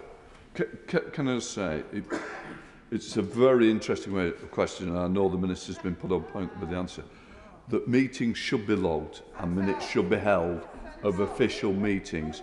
And I would hope that it would be looked, and if you couldn't answer today, to a very serious question, because it will bring a lot of other things into question if that was the case. Now, I don't want to play a political point, but I'm very concerned for all of us in this House about that. Sorry to interrupt, Minister, but aren't I? Point of order, Don Butler.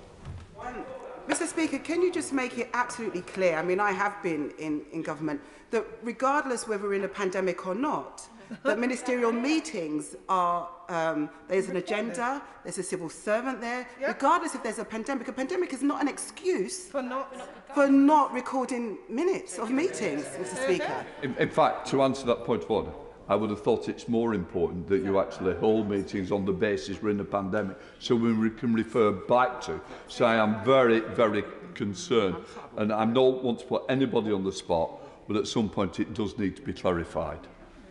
Minister. When I get to that point in my speech, but I'll pull it out now so that people can hear it, that we will review what information is held, that's in scope, and we will come back to the Parliament and we will deposit them in the libraries of the House. So we will commit to do that. And I would like to press on one more time. I mean that one more time. I am genuinely very grateful. I have a lot of respect for the Minister. She should know that. The question that she may not be able to answer, but I hope she can actually say that she can't answer. She appeared to say before to the Honourable Member, former Minister, that he hadn't been a Minister during the time of national emergency, and that's true, no more was I.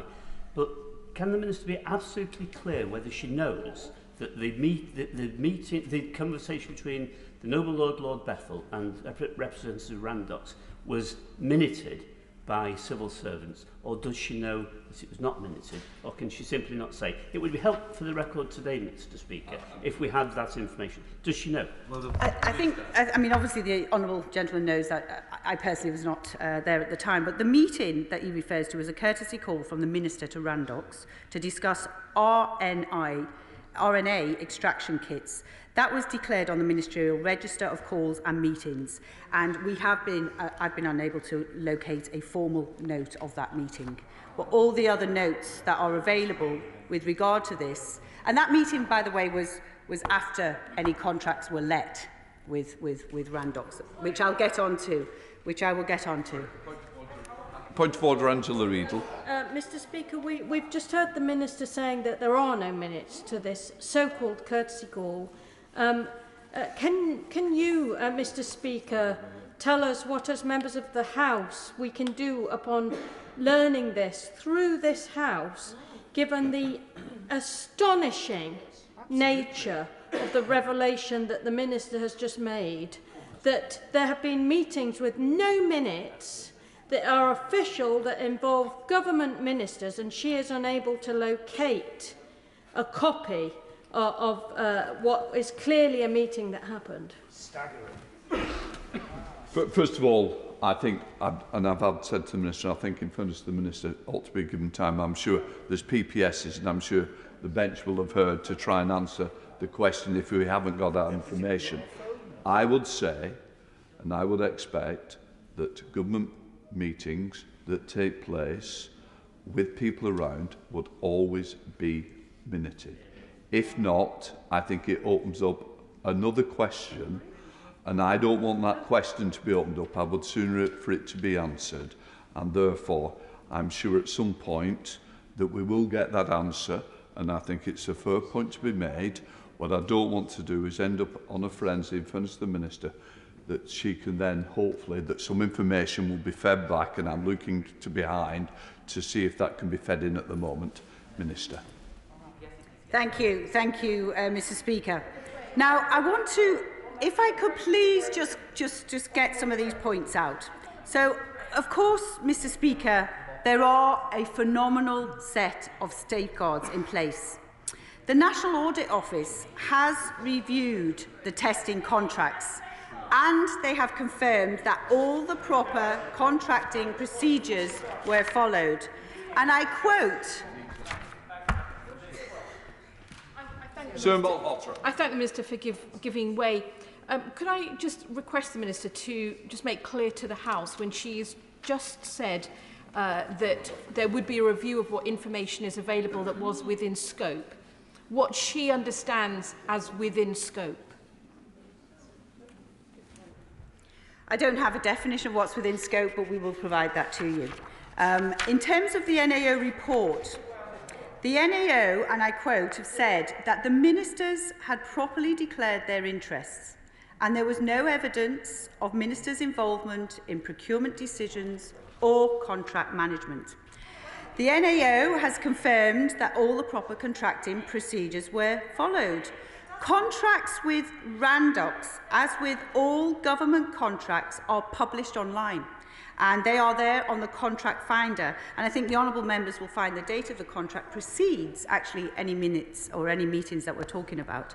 And in case the members opposite have conveniently forgotten this, ministers have no role in the evaluation of government contracts.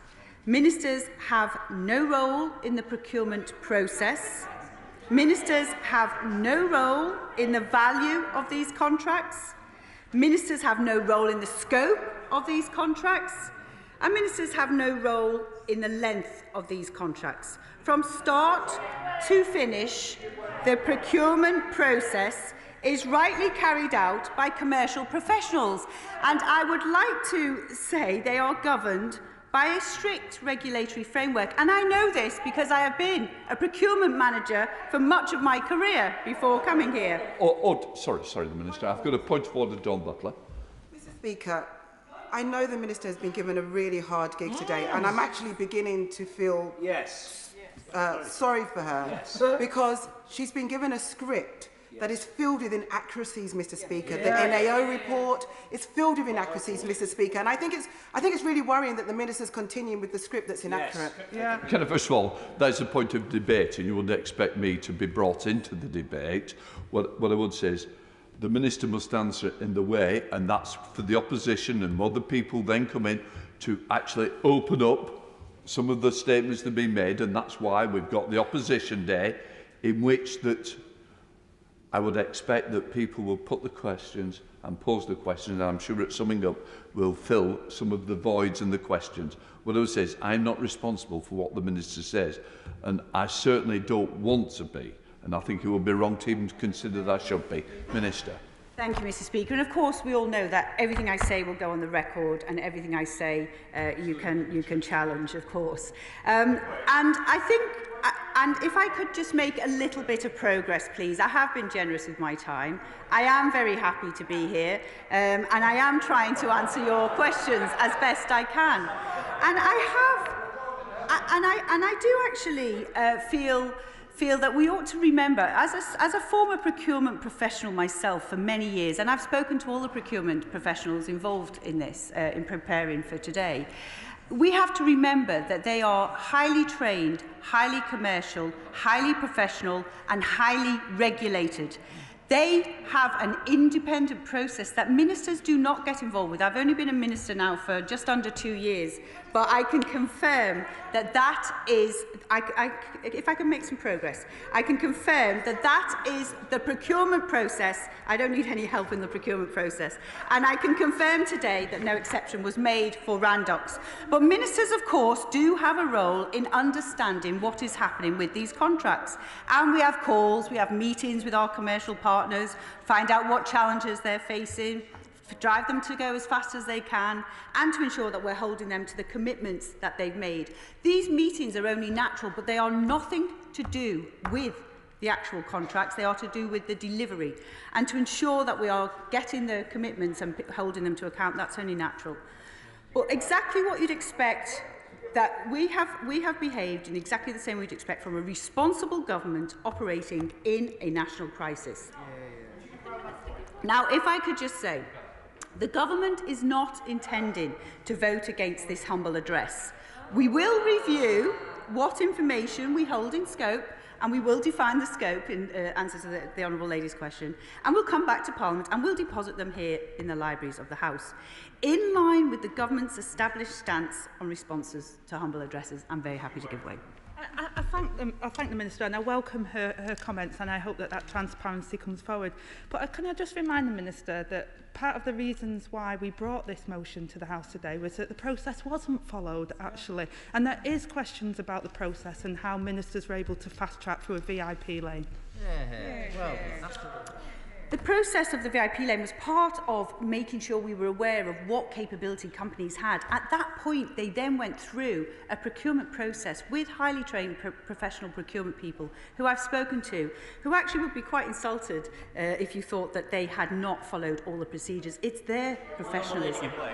So what in terms of procurement, it doesn't mean, though, that we don't believe there are lessons to learn. Of course, there are lessons to learn. And you can't face such an unprecedented challenge and conclude that everything worked perfectly. Of course, that's not what we're saying either. And we do remain committed to procurement reform. We know that we are looking at coming forward with some. We're publishing our Transforming Public Procurement Green Paper last December, which provided commercial terms across government. And we clarified the roles and responsibilities of everyone involved in decision-making. And we're determined to do all we can to ensure that we have a system that is simple and less bureaucratic and is underpinned by those enduring principles of fair and open competition. I'm very happy to give way. I thank the Minister for giving away, but would you agree with me that this is a situation that happened across the United Kingdom? Because I'm under the impression the SNP government in Scotland gave £500 million worth of contracts without competition. So what happened in England and the UK was no different to happen to other parts of the country. This is how everyone operates in a global pandemic. Of course, the most important thing in a global pandemic is to secure supply. Supply of something that was not widely available across the world. The most important thing is to get security of supply, and that is what we did. And you know, we all know there was a time when we were worried about running out of PPE. We were worried about not having enough testing capacity. And we were worried about not having the large scale of supplies that we needed to meet the demand. And so, of course, any responsible government would do that. So, as I was saying, we are looking at the procurement systems. We are determined to do all we can to ensure that we have a system that is simple and less bureaucratic, but is still underpinned by those enduring principles of fair and open competition. We're also implementing the recommendations from the first and second Boardman review into improving procurement. Let me just get to the end of this point and I will give way. We're also implementing, because I'm sure the Honourable Gentleman was listening very carefully and wants to hear these words, we're also implementing the recommendations from the first and the second Boardman review into improving procurement. Mr Speaker, Madam Deputy Speaker, honourable members will be also aware that we've established an independent public inquiry which will begin work in the spring with full powers under the 2005 Inquiries Act, including the ability to compel the production of all relevant materials, and the inquiry will be a valuable opportunity for all of us. Of course, we expect that. I'm very, very grateful to the Minister. Can I just correct a couple of things that she has said? First of all, Operation Cygnus in 2016 and Operation Alice all identified shortages of PPE should there be a global pandemic. It was never a question of if, it was always a question of when. So that's one point. And secondly, in terms of the procurement disaster, please don't forget that the government was found to have acted unlawfully in the publication of their contracts, in the action that I took with the Good Law Project and on other honourable members as well. Minister. I think the honourable gentleman as well, I said I'd give way to. That's very kind. I thank the honourable lady for that. I've got a lot of time for her, as other members on this side have as well. Like her, I was a professional in procurement. I would not have been allowing this sort of behaviour in the organisation that I used to work for, and I'm sure she would not have. The actions of Lord Bethell in particular. This is a systemic problem in government. A department I was dealing with, totally unrelated to the pandemic, I won't say who the minister was, insisted on a meeting without any other representation and then insisted on texting me the information. There is a problem at the heart of government, and I think the minister should be aware of that. I'm very grateful for the interventions. Just to be clear, yes, we are both fellow procurement professionals from the same industry indeed. The procurement professionals, like us, also feel very strongly that they would not have behaved in anything but the highest standards. They're highly commercial, they're highly regulated, they're highly professional. And they are the people responsible for the contracts. So, Madam Deputy Speaker, in closing today, I thank colleagues for their contributions. For their last contributions, I thank the honourable gentleman. The minister's being very generous with her time. She has listed in great vigour, Madam Deputy Speaker, all the things the government have done to try and be transparent, all the things they will do to try and be transparent. So can she confirm to the House which way the government will be voting this evening on our motion? I think the honourable gentleman may have missed when I said we were abstaining on the vote today. So, you know, this is an important debate, and I do take this very seriously. I'm a professional of 30 years before coming here, and my professional reputation is important to me, and I do make sure that we uphold the highest standards of professionalism. But make no mistake, it is an important one. It is important for me. This is important to get right. There are facts here, and I have set out the facts correctly. We don't want to play political games, gimmicks. This is not the right time to do that. They may well play well with your audience on your social media channels, but it is not the right approach.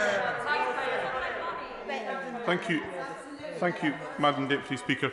The Minister has made it clear that the Government is not going to oppose this motion, so we might reasonably expect it to pass. She's said on a number of occasions now that she will revert to the House with regard to the question of scope. The question of scope is actually very detailed in the terms of this motion, which we would anticipate will then be an instruction to the Government. Can the Minister give an indication of what material her department might hold, or any government department might hold, which would not be disclosed under the terms of this motion? Clearly, we will set out the scope and we will set out the documents. But in the spirit of openness and understanding of how we as a country can rise to meet the challenges of the future, we need to work with people who help make the difference. This was a very important process. We vaccinated and tested millions. We should be proud of that. We have built from virtually nothing the largest testing centre in Europe. We should be proud of that. Tens of thousands of people are alive today who otherwise may not have been. And this government has moved heaven and earth to get things done. So while we continue to approach this serious subject with a willingness to learn, we must also do so with pride for what has been delivered. Pride that when we were needed, we stepped up for our nation when it needed it most.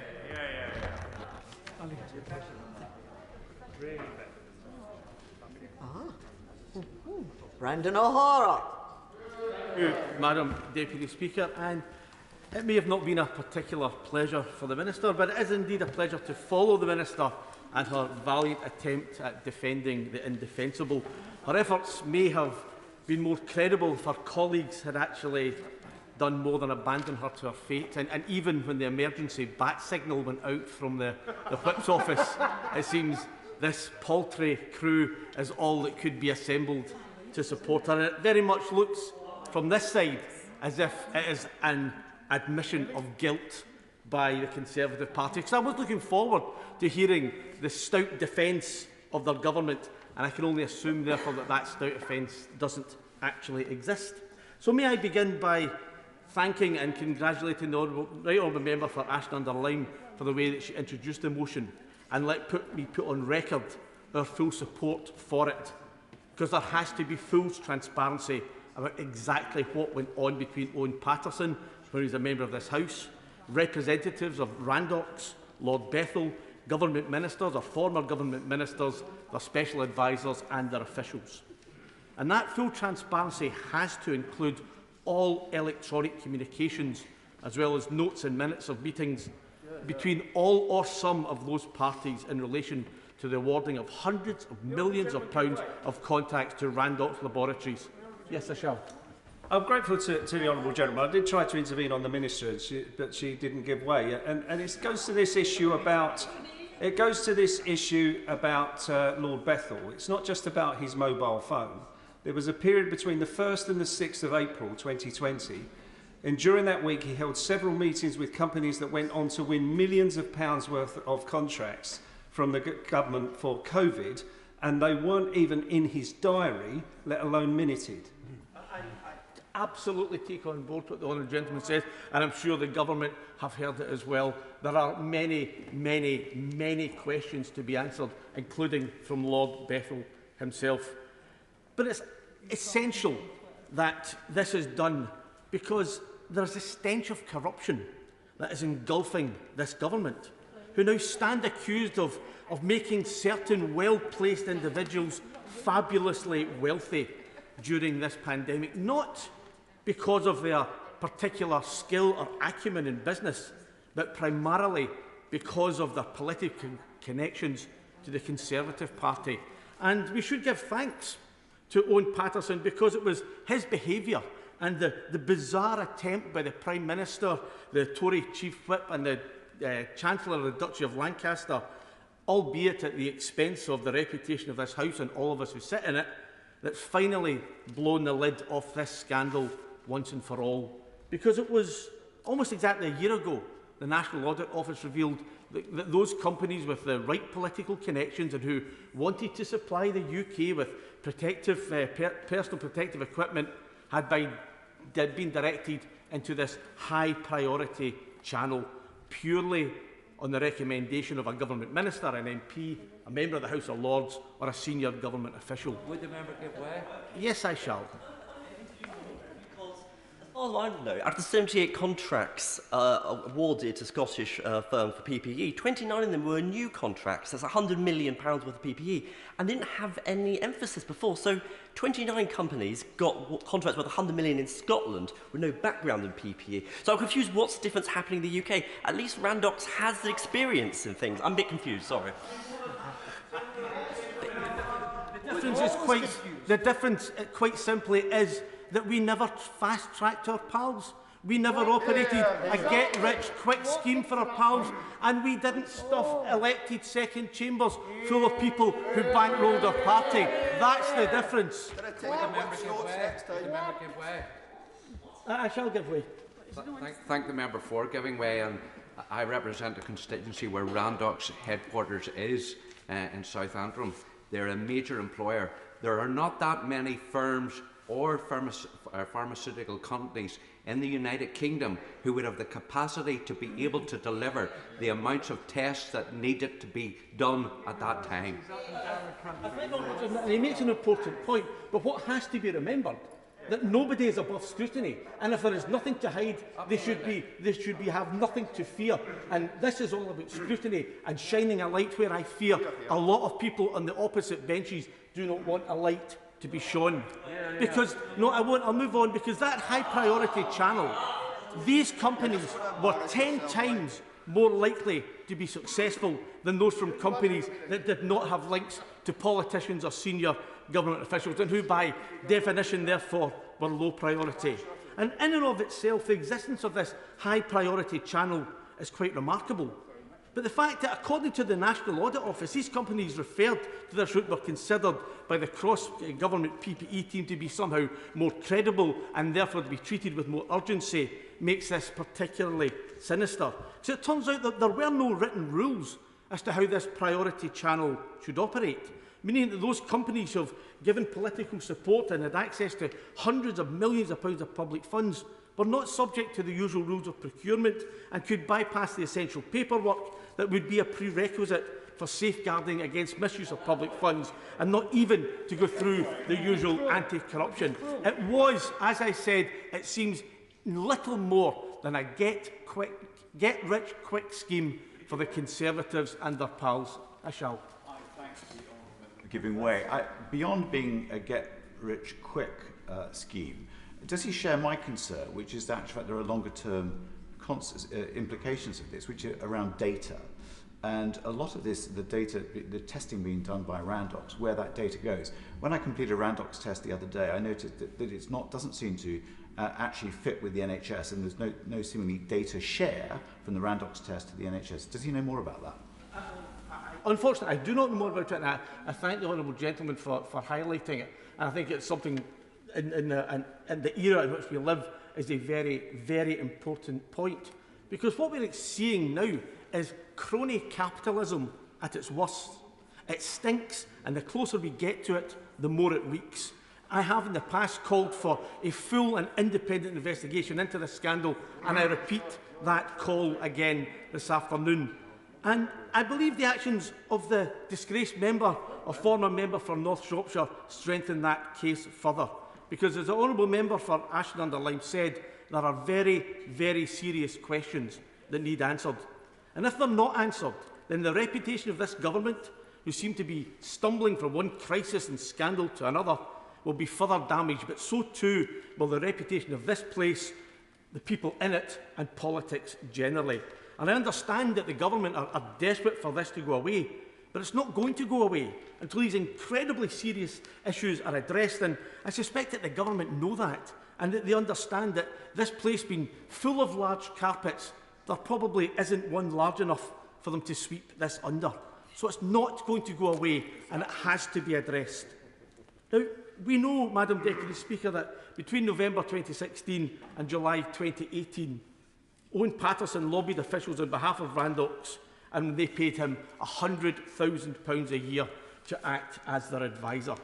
We also know that in March 2020, Randox Laboratories were awarded a no-bid government contract worth £133 million. And despite being fast-tracked and essentially handed this multi-million-pound contract, it also appears that Randox weren't actually equipped to perform the task it had been given a shed load of public money to do. As the Times reported last week, just days after being given the contract, the company informed officials that they would struggle to carry out enough COVID tests without government help, and resulted in the government sending the army in to help them. In an internal memo seen by the Times, a government official wrote that the company was, quote, nervous about having sufficient systems, and that the army was on its way to Glasgow to pick up 2 machines which were urgently needed for testing. I'll come to the moment, and the moment that's a very good idea. Perhaps the gentleman would like to make a speech.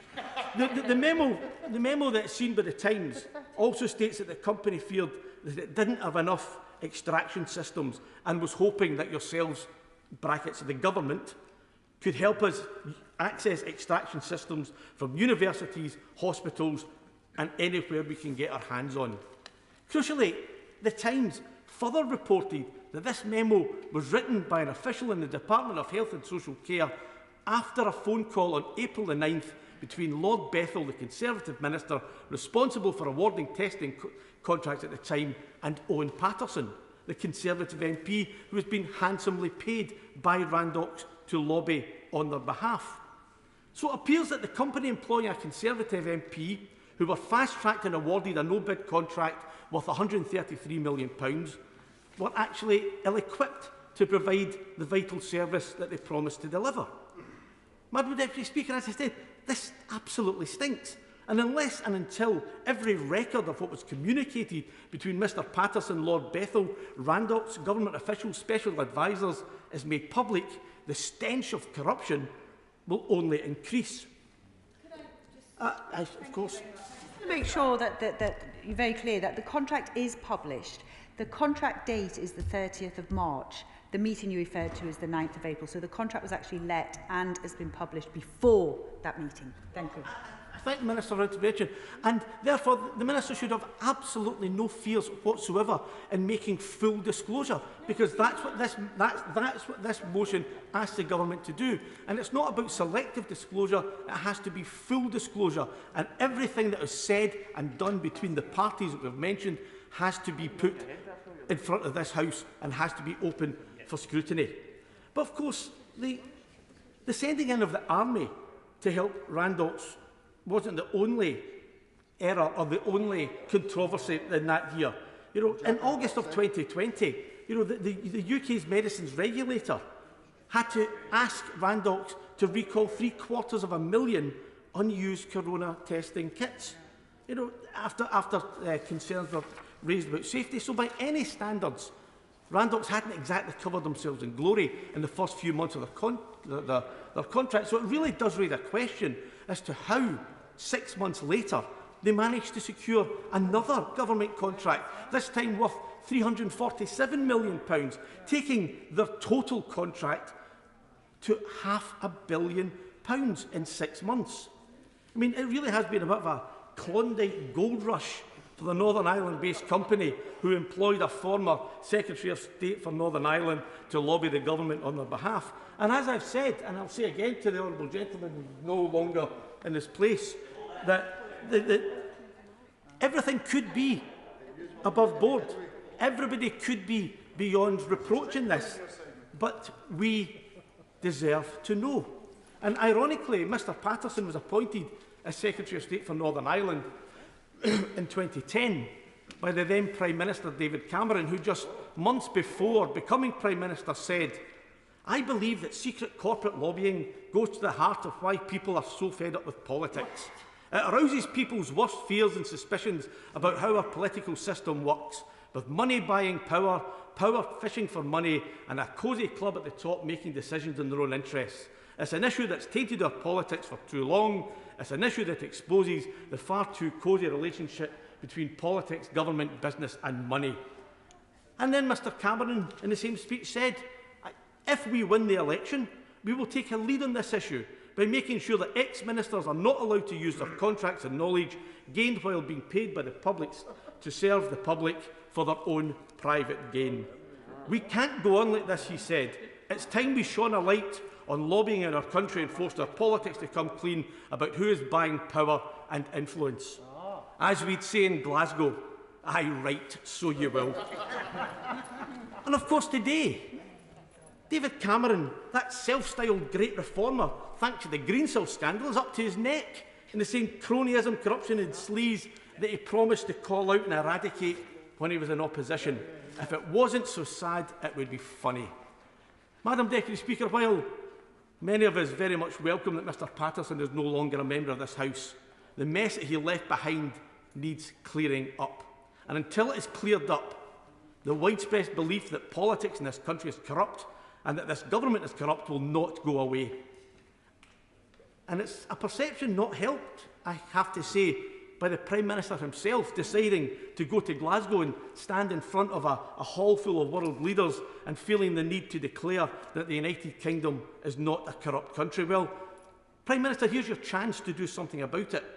And you can make a start by allowing full transparency about exactly what went on between Owen Patterson when he was a member of this House and Randox Laboratories and Lord Bethell and government ministers past and present and their special advisers. Should he refuse to do that, Madam Deputy Speaker, then I think his performance in Glasgow last week will be seen as one of a Prime Minister who protests too much.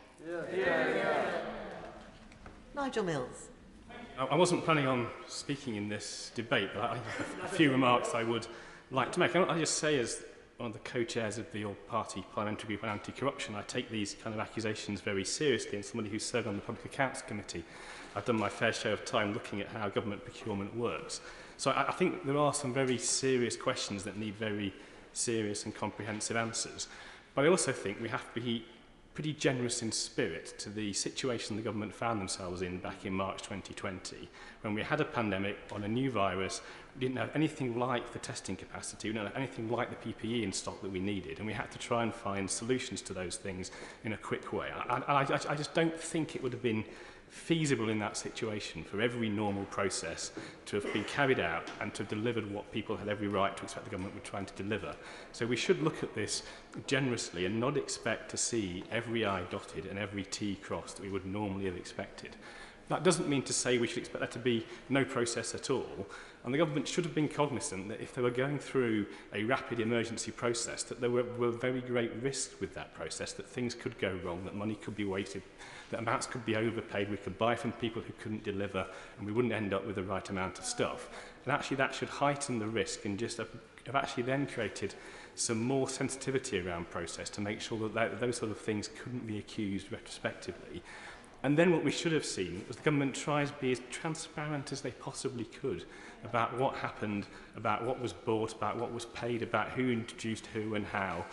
I think that's where the government have gone wrong at the end of this process. I can accept that mistakes were bound to be made at the start. I can probably accept that we probably wasted money, we paid too much, we paid the wrong people, things went wrong. I can even I can understand that in the middle of this panic, if I knew somebody who I could trust, who I thought could deliver, I may well have pushed them forward more than I would ever normally. I can accept all that may have happened. But what I think we need to do now, we're now 18 months on from that point, is let's publish everything we feasibly can. Let's be as clear as we possibly can what happened and why. I suspect, actually, there's not much to see here. I suspect we'll find things that are embarrassing, things that went wrong, but I don't think we'll find much evidence of corruption. But if there is any, let's get it out there, let's see it, let's deal with people who did that, let's get the punishments, and then let's move on from this.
Tried to play the situation with a degree of integrity. The problem for us all is it simply isn't obvious whether that level of integrity has been followed all the way through. Corruption does matter. The Prime Minister was very interesting at question time today because he used a defence when he told the House and through the House the country that we should not be talking about corruption because that let our nation down vis-a-vis the rest of the world. Prime Minister is absolutely wrong. When there is the whiff of corruption, it's vital that we talk about it. It's vital that we're seen to be working to uncover it. And that is the problem that we face, is that I have no confidence, this House has no confidence, even the benches opposite, the government benches. Backbenchers are not here in any numbers because many Conservative backbenchers were not in for the opening speeches. These benches were full. Not in for the opening speeches because many Conservative backbenchers themselves are concerned about this whiff of corruption. The honourable member may want to give way, may want me to give way rather than chunnering away from a sedentary position. I'm sure it's very interesting what you're saying, Madam Deputy Speaker, but it was inaudible. It was inaudible and therefore irrelevant. But I'm just surprised that in an opposition day debate where so many people clearly claim they want to discuss the issue, the benches are empty on the other side. It's your debate. Where maybe you'd explain where your benches are as well, because I'm intrigued. Your side called it. Do they really care? Order. Now that the honourable gentleman has properly intervened and addressed the House, not from a sedentary position, I can officially hear him. And I will just make clear that he shouldn't say you. The substance of what he says is not a matter for me. He shouldn't say you. Now, we've had quite a lot of that today, including during Prime Minister's questions. Just don't do it. Let's try to keep to the rules. Tony Lloyd. Quite right, Madam Deputy Speaker. In fact, had you not said that, I would have defended you, that it certainly was not your debate.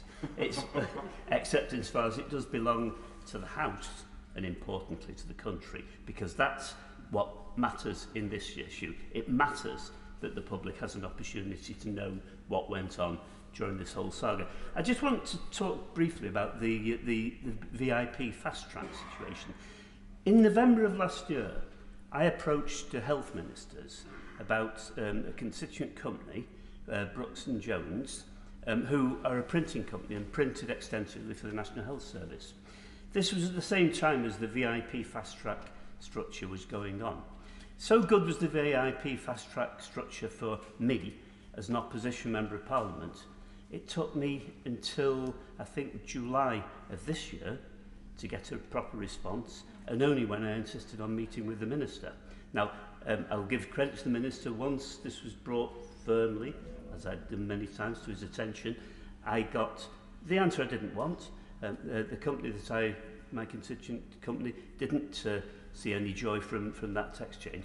But what a world of difference between companies who can talk to ministers and can be put on a VIP fast track and can get the opportunity of being awarded contracts, whether with or without proper surveillance by those so it's in charge.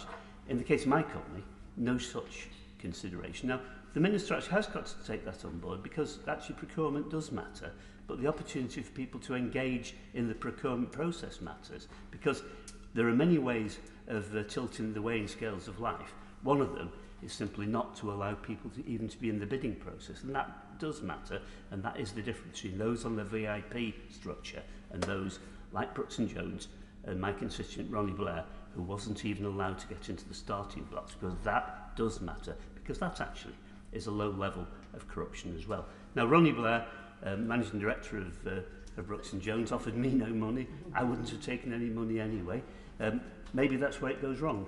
If there's not money changing hands, maybe it's not, doesn't oil the wheels of procurement. But that is an outrageous thing for me to say, and would be much worse were it true. But, Madam Deputy Speaker, it is true, because we know that Owen Patterson was paid. We know Owen Patterson broke the lobbying rules. We know that Owen Patterson got access to ministers, and in getting that access to ministers, we then don't know what difference that made, because that is the missing link in this whole sad jigsaw.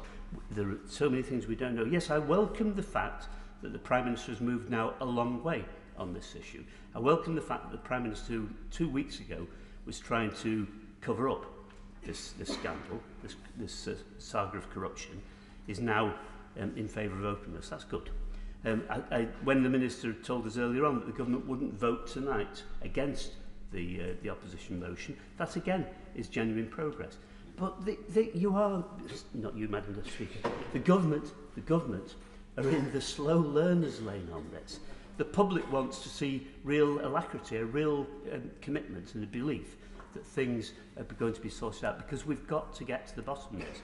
And the issue of the noble Lord Bethel is now central, because what we do know is that Randox were awarded huge sums of public money, £500 million of public money, enormous amount of money. That may or may not be legitimate vis-a-vis the crisis we faced.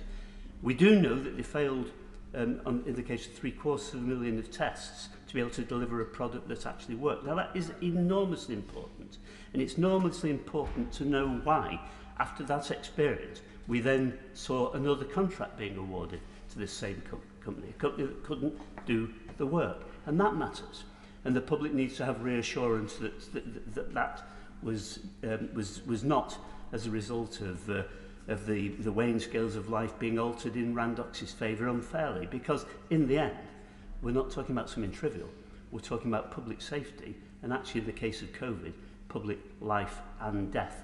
The wrong tests could give a result that led to people dying. So again, this is not a trivial matter that we simply sweep under the carpet, as other honourable members have said. But the position of the noble Lord Bethel is fundamental on this. The Minister told me before that she didn't know whether his phone calls were minuted by departmental officials. If they weren't, that is outrageous. There's no excuse of being a crisis. There's no crisis in the Minister's office. There's no crisis that a civil servant couldn't be there on that phone call, because that simply is the way things ought to have been done. We need to know whether those calls were minuted, because if any call wasn't minuted, there is a real problem. We don't know which calls we don't even know about that the noble Lord Bethel engaged in. And that matters, because maybe some of the things we'll never know with a noble lord who is so, shall we say, casual in his acquaintanceship with his telephone. And that really does matter, because whilst I'm grateful that my Anglo friends laughed, actually, and it would be funny if it weren't so serious. So, Madam Deputy Speaker, the question that the noble Lord Bethel has got to answer are the ones that this government has got to answer. And it's good that the Minister tells us, and I welcome what she said, that that she is committed to making sure that the scope is properly identified. Actually, the motion before us defines the scope. But nevertheless, the commitment that the government will honour that scope is fundamental. And if it's not discharged, that would be outrageous. So we'll say to her, probably not her decisions if it's not honoured. But I do hope she will take the message back that her reputation is solid if others refuse to allow this investigatory process to be complete. But in the end, we have got to know what took place. And we've got to know, because the only way we can give the public the confidence in our public life, in politicians, in the public procurement, is if they have the guarantee that when things go right, they can know it really has gone right. And when it goes wrong, we dig and dig until we can see what went wrong, to ensure that those responsible are no longer in that position, and that it can never, as far as we can prevent it, happen again.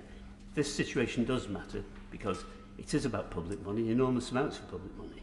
But in the end, this is about the public well-being, life and death.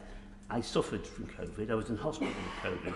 I saw doctors, nurses, hospital staff of all kinds coming forward at a time when I'd got COVID, taking the risk that I would give that to them without proper PPE at that time. Now, that was early in the whole process, and we may or may not come to the conclusion that that was a risk that was unavoidable. I'm very grateful to those people who treated me and saved my life.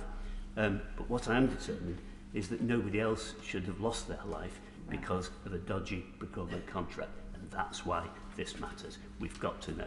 Thank you. Kate Holland. Thank you, Madam Deputy Speaker. And just to echo from the last speaker, this does matter, because Blackburn was hit harder than most areas. So I took a very keen interest in what the government was doing to help ease the situation. In June 2020, I raised with the then Secretary of State for Health my concerns over Randox tests. We had care homes who were trying to apply the test. The swabs were snapping, and there was a danger it could go down an old person's throat. We found that residents were developing blisters within their mouths. So the member for the Amber Valley made a statement that was very similar to a statement the Secretary of State for Health at that time says to me, nothing to see here, it's fine, there's not a problem with these tests, we're satisfied they meet health and safety standards. 2 weeks later, when we tried to get tests to replace the banned tests, we were told the care homes couldn't have them because there was none available until September. Now, that was absolutely disgraceful. It had a huge impact on elderly, vulnerable people, and it had a huge financial and emotional impact on providers of care within our communities. The Secretary of State in July had to admit that these 750 tests had to be withdrawn. Now, we're here to talk about contracts and the allocation of contracts, and unlike the two members who are here, I'm not an expert in procurement. But when there's a statement that says there have been serious shortcomings with these contracts, documents show that ahead of the 9th of April call, and the contract, by my understanding, was actually awarded on the 18th of May, not in March, as the Minister suggested. Department of Health civil servants were trying to compensate for shortfalls in Randox equipment. A clause in the contract said that the government would help them source equipment if they're short or struggling to get it. Civil servants confirmed Randox did need additional equipment for various loans of things that they needed. This was escalated to number 10, and they were told they would have to send letters to universities to assist with the shortfall in the equipment. The UK government had to pay airlines to fly used test kits from England to Northern Ireland so that Randox could analyse them in the laboratory. Now, if that doesn't say alarm bells ringing, saying there's something wrong with the tests, why did we award the contract for 133 million? Why did the then Secretary of State say nothing to see here, move on, only for 2 weeks later to admit there was a fault? And that's bad. And I do recognise the urgency of getting test kits in. So you would excuse some mistakes in the first 3 months to then award another contract 6 months later when there were still problems is outright disgraceful. It was putting lives in Blackburn and businesses in Blackburn at risk. The Minister spoke about the National Audit Office, and according to the National Audit Office investigation, government procurement during the COVID-19 pandemic highlighted how there were failings to document how risks were considered and were to be managed. Where there was no competition, failings to justify why particular suppliers were chosen or how potential conflicts of interest have been identified and managed. So what does that say about the objectivity of the ministers taking decisions fairly and on merit or openness? That decision would be taken in an open and transparent manner or even accountability. That ministers would submit themselves to the scrutiny of this House, not just to ensure that they were held accountable, but the people we are here in this House serve get the best service they deserve.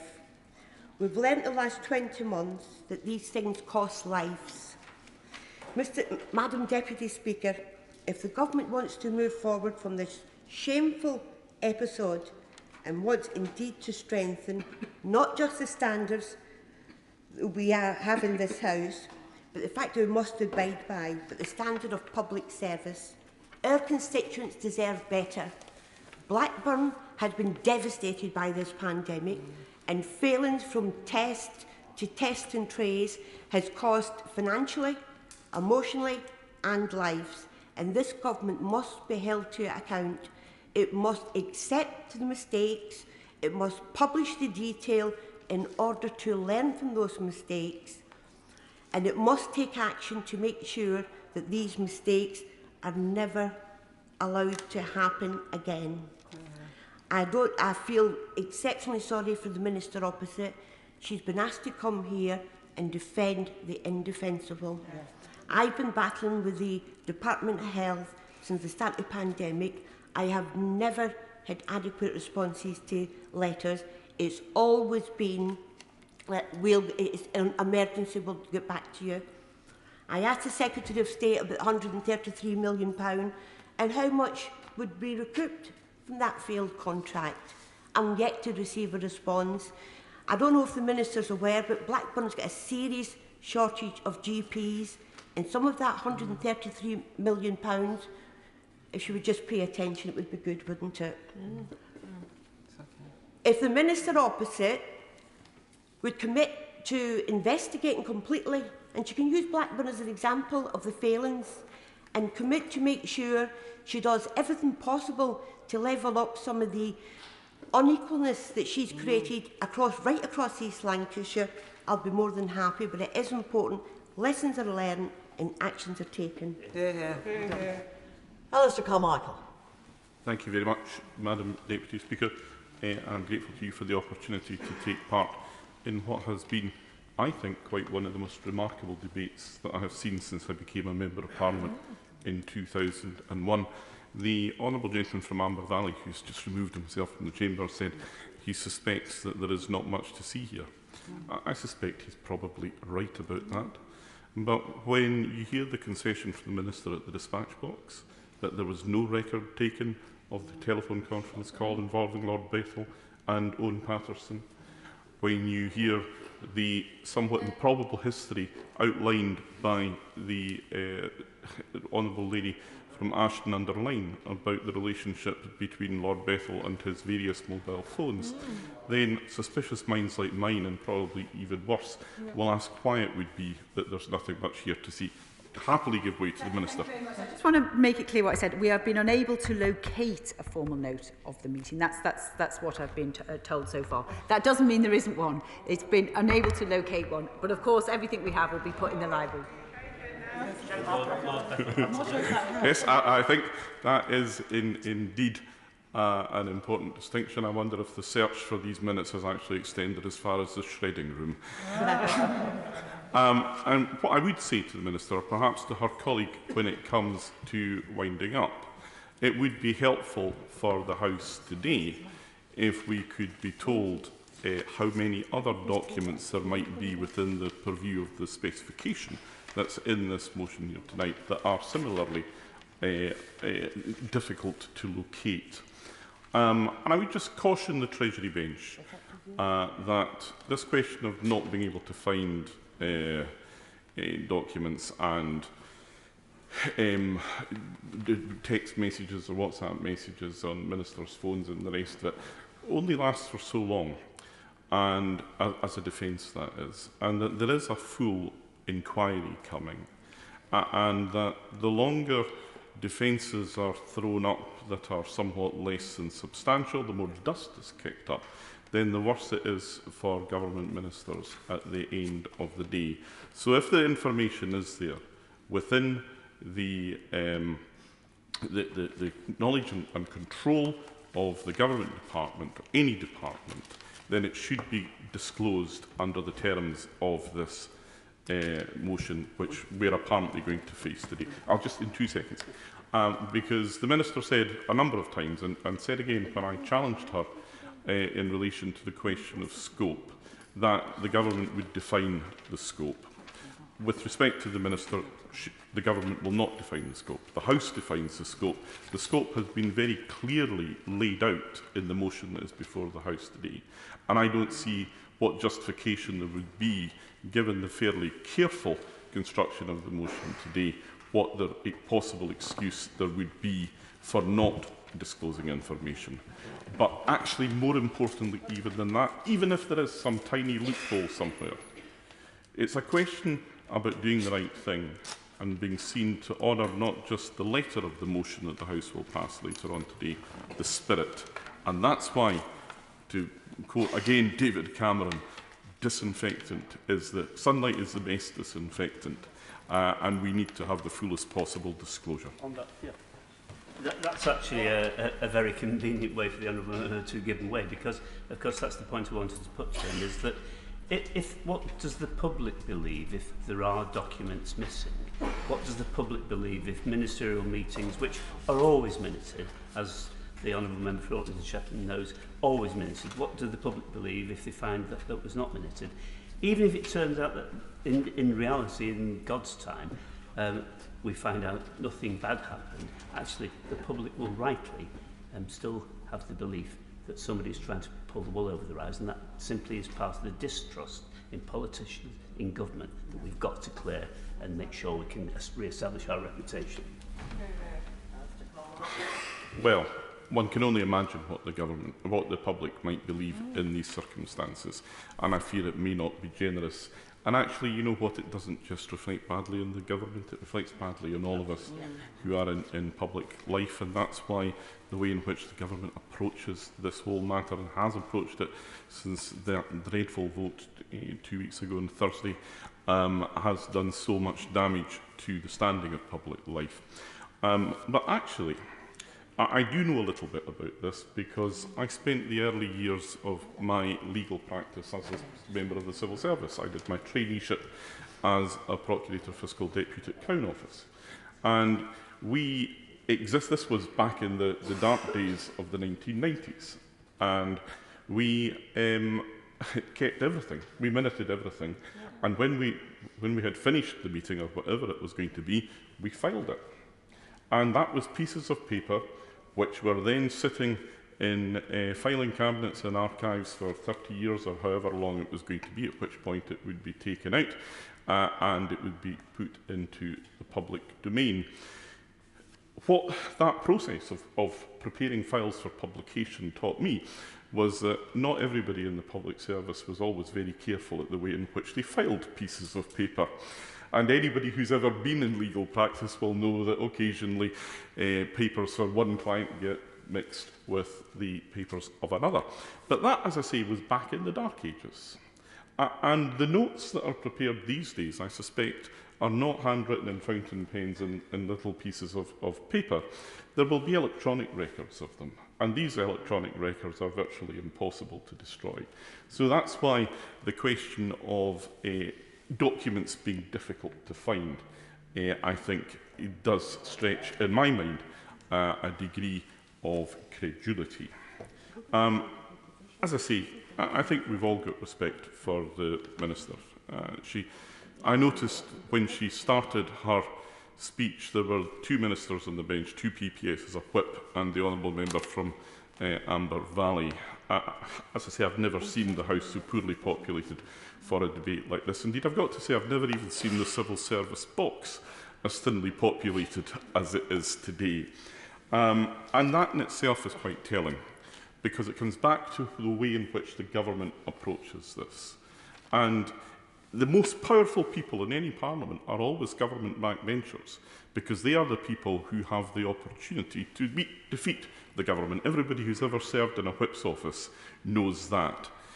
So it's not just that it's not just welcome, or it is welcome that the government won't contest this motion tonight, but it does worry me still that there is a lack of enthusiasm on that side of the House for extracting the maximum possible disclosure in relation to what we've heard.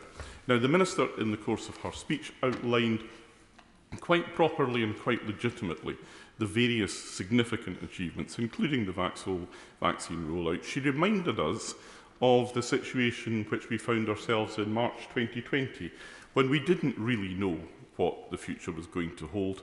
And as the Honourable Member for Amber Valley said, we wouldn't have expected every I to be dotted and T to be crossed. But at that point, we all gave a significant amount of power to government. We passed the Coronavirus Act in this House, which gives massive amounts of latitude to the government, because we all felt it was necessary to give them the powers to do what was going to be necessary in a situation where nobody knew what the future was going to hold. But what I fear has not been properly understood was that we gave the government with these powers a responsibility.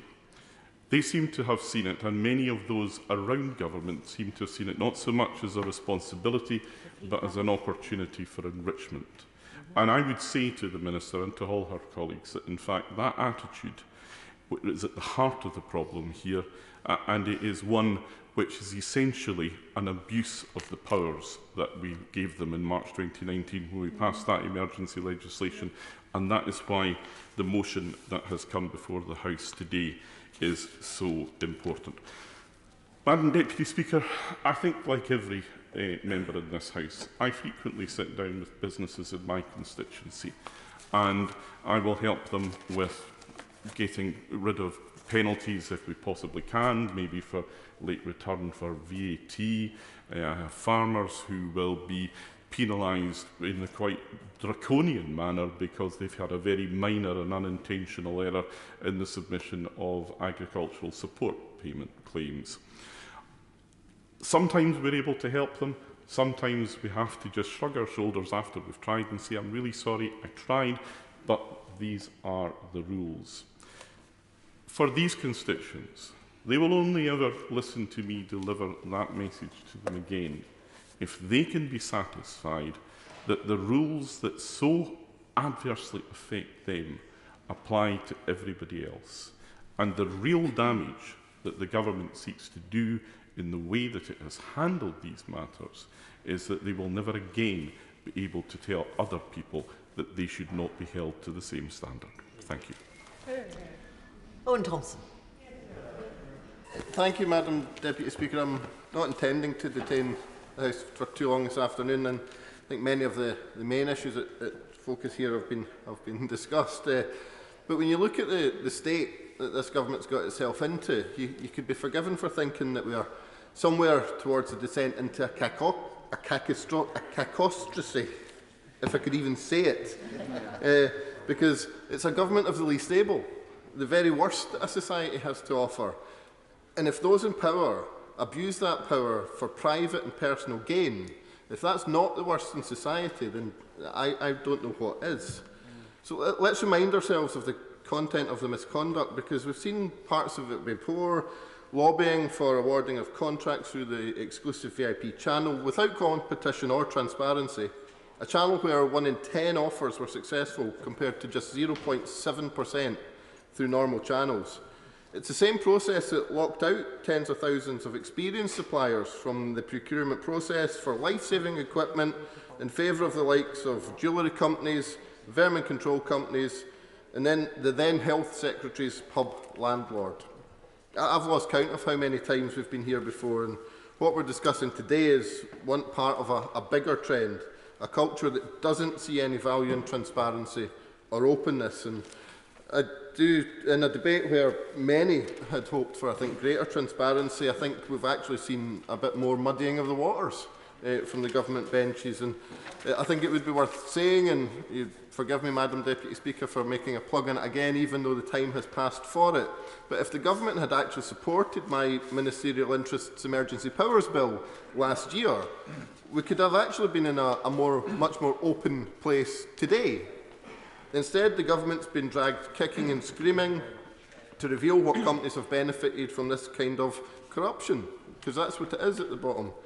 From the 20.3 million going to Tim Horlick of Vyanda Capital to the 45.7 million going to Banksbourne of Tarna Pharma. Fat cats benefit from corruption, and it's transparency that stamps it out. Yes, please.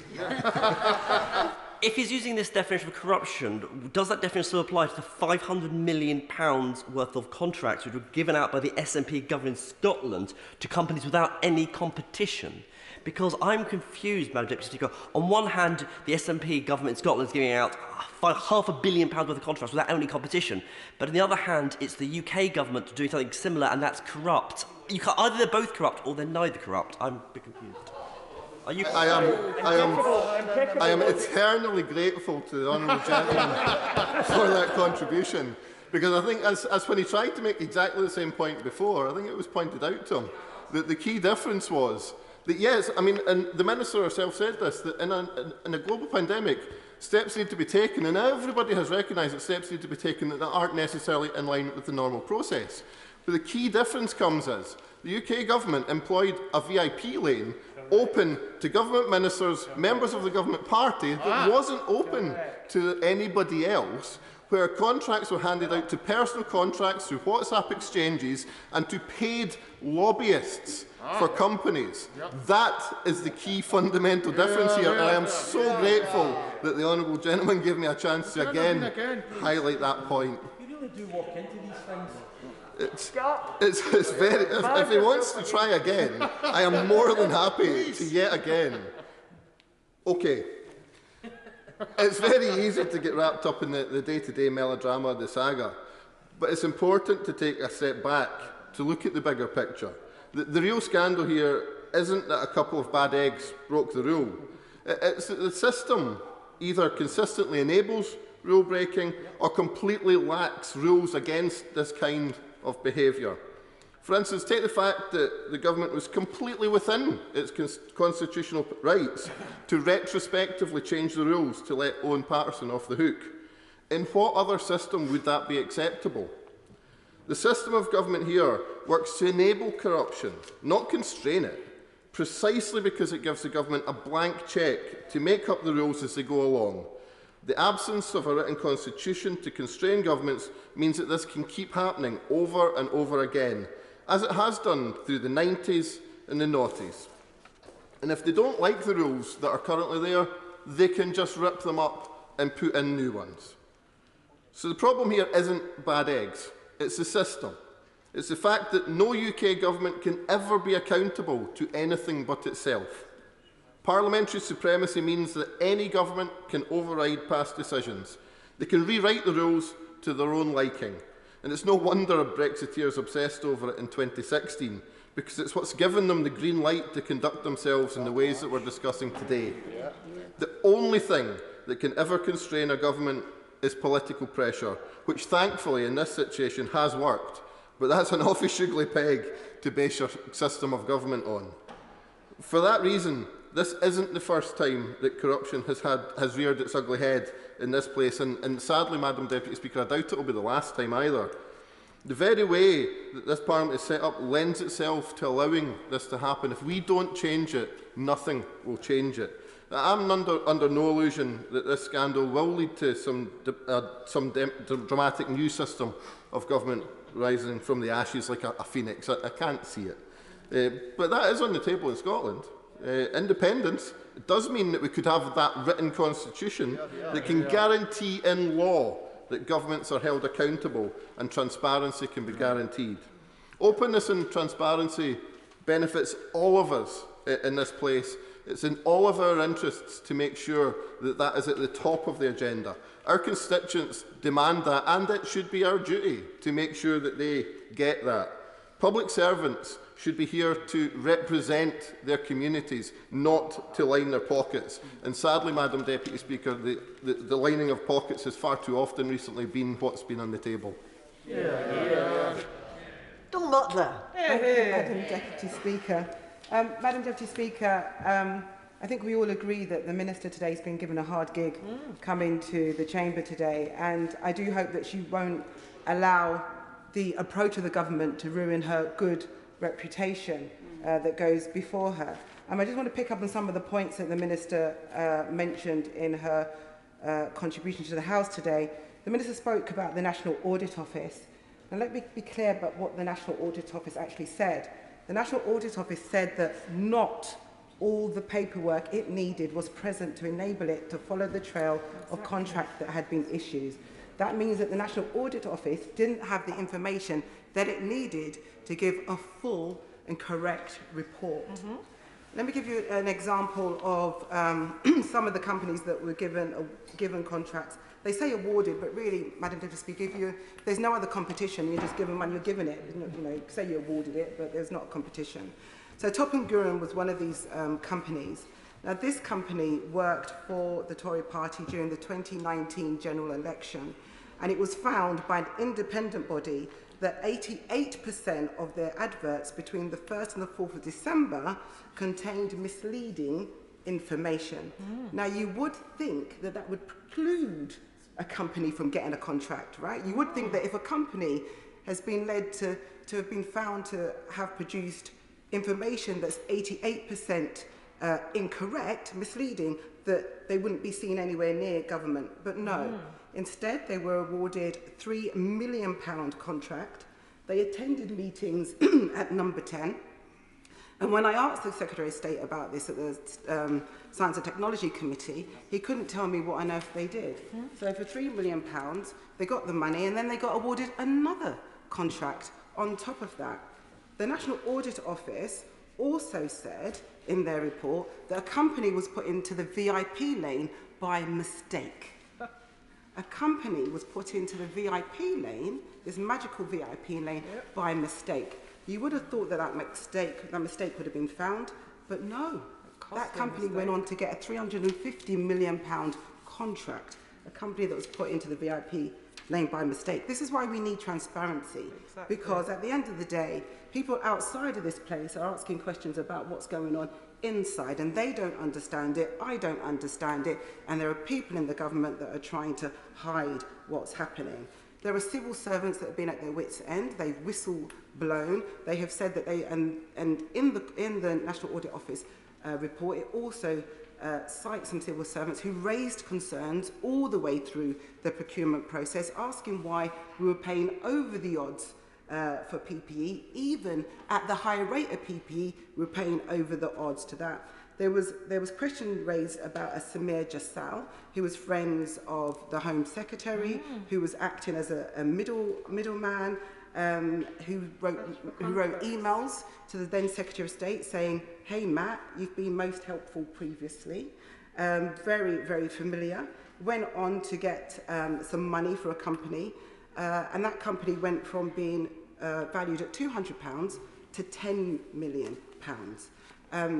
Madam Deputy Speaker, there are serious questions to answer, and as my honourable friend said earlier, we either have to clean up, or cover up, and I hope that this is the beginning of the process to clean up. And for those people that are saying, we have to learn the lessons, I agree. In the beginning, in January, there was a lot being thrown at us during the pandemic, but by September 2020, we knew better. And on the 17th of September 2020, I asked about Randox in the Science and Technology Committee, and I said, why we gave £133 million testing contract unopposed to Randox when they disposed of over 12,000 used swabs in a single day. They voided more than 35,000 used test kits in a few months. And the company, not only did they do that, they had the cheek to charge us for it. Yeah. So they threw away tests. They didn't do the test. They threw away some of the tests, and then they charged us for it. So we were still paying for all of their mistakes. How is that good business? Just basic. How is that good business? How is that good procurement? How is that a good contract? It just isn't. It's wrong, and it is, quite frankly, corrupt. And Baroness Harding said that she could not confirm nor deny. Again, that speaks volumes. Madam Deputy Speaker, Randox did employ the former MP Owen Paterson at over £500 an hour. When I asked Baroness Harding what he did, she said, "I'm afraid you'd have to ask Owen Paterson rather than me."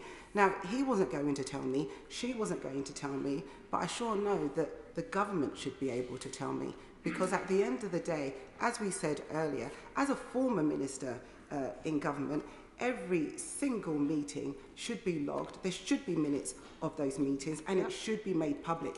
We are way down the road now, and this government was obsessed with centralisation as opposed to decentralisation. We knew very early on that a local approach was better, that a local approach was producing the results within the 24 hours that we needed in order to help us stem the pandemic, but yet still the government was obsessed with this centralised approach because they could hide behind the cloak of the pandemic. They could make sure that their mates got money and that the companies were given contracts that we were not suitable to have.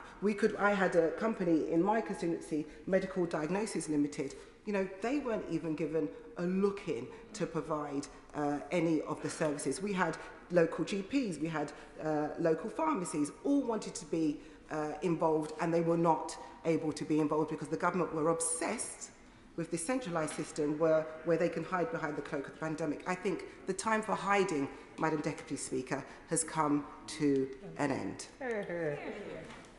Shadow Minister, Annalise Dotts. Thank you very much, Madam Deputy Speaker. This is a vital moment for everyone who cares about democracy, about transparency, about stemming the waste and abuse of public money, and about improving the way our country responds to future crises. And I have to say, Madam Deputy Speaker, I find it extraordinary that on a matter of such national significance, there wasn't a single Conservative member on the list to speak during this debate. As my friend for Huddersfield damningly stated, this was the worst such situation he had seen since he came into Parliament in 1979, when I was at the very tender age of just 1 year old. Madam Deputy Speaker, let's recall the reasons why we are here today. Randox paid Owen Paterson over £8,000 a month to lobby on its behalf. Mr Paterson then sat in on a call between Randox and Lord Bethell, the Health Minister responsible for handing out government contracts. And Randox landed government contracts worth more than £500 million without any kind of proper tender process. No competition, just deals done behind closed doors. Discussions between a government minister a Conservative MP and the company paying him handsomely to hawk its wares around the corridors of power. That tells you everything you need to know about how this Conservative government goes about its business. But the situation with Randox is even more disturbing because of what happened next, as set out very ably by my friend for Ashton Underline. After pocketing £133 million of public money to carry out COVID testing, Randox failed to deliver. So in the middle of an unprecedented national crisis, we witnessed an unedifying spectacle. The Health Secretary sending the begging bowl around our universities asking to borrow equipment, just so Randox could deliver what it promised. Now, I echo what so many on these benches have said. The Minister does have a very positive reputation on this side of the House, but my word, she's been given a hospital pass today, and I regret that the hole in which she was placed has become larger rather than smaller during this debate. She attempted, yes, I'm happy to give way. I thank my honourable friend for giving way. And just on the point of Randox that I neglected to mention, isn't it true that Randox failed every single target that it was set, and yet still was awarded another contract 6 months later? It's unbelievable. Thank you, Madam Deputy Speaker, and many thanks also to my honourable friend. She is absolutely right that we have seen failure upon failure upon failure to meet the targets that were set, and of course she knows that very well from her experience in this place and focus on health matters. And I find it quite extraordinary that the process of the Health Secretary having to call on others so that Randox could deliver what it had promised was described as an example of the triple helix. I remember those days. I remember them very, very well. I remember academics begging the government to come to them because they said they could deliver that testing that our country needed. And were they listened to? Well, we all know what happened. They weren't listened to. They were ignored when our country needed that testing. This wasn't an example of collaboration. This was an example of outsourcing that failed spectacularly on the Conservatives' watch. Happy to. I'm grateful again, Madam Speaker. Madam President to make an excellent speech, but and one of the real questions around this is the Minister told us that those involved in procurement were not constrained whatsoever by government ministers' actions. I know not whether that's absolutely accurate or not, and this we have to find out. But in any case, didn't the procurement process fail at precisely the point that there was no examination of Randox's capacity to deliver what they said they would? That is not clever procurement. Thank you, Madam Deputy Speaker. And of course, my honourable friend is absolutely right. He is right to point to the concrete impact of these failures, of that procurement system, matters that I will come to later in my remarks and matters which he detailed very, very ably in his important speech made just a few minutes ago. Now again, the Minister maintained in her speech that all details of contracts, she stated, are published. Well, as my friend for Oldham East and Saddleworth set out earlier on today, the Conservative government was taken to court and it was found to have acted unlawfully because of its determination not to provide transparency over contracts. Again, a rewriting of history. And what else did we see at that time? We saw the Conservative government paying airlines to fly kits out to Randox's laboratory in Northern Ireland for them to be analysed.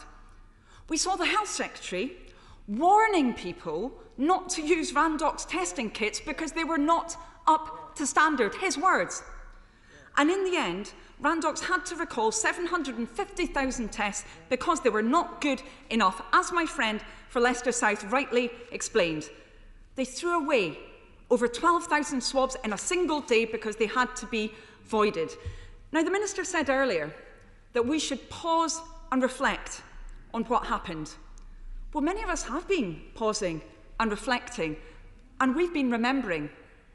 We've been remembering what happened. Let's cast our minds back to that time, the beginning of the pandemic.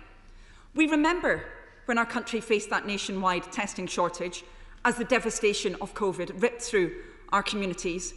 We remembered when people were scared, when they were sick, when they were dying. We remember when in Plymouth, people were told their nearest testing centre was in Inverness. We remember when in Bolton, at the epicentre of the pandemic, people couldn't access any testing at all.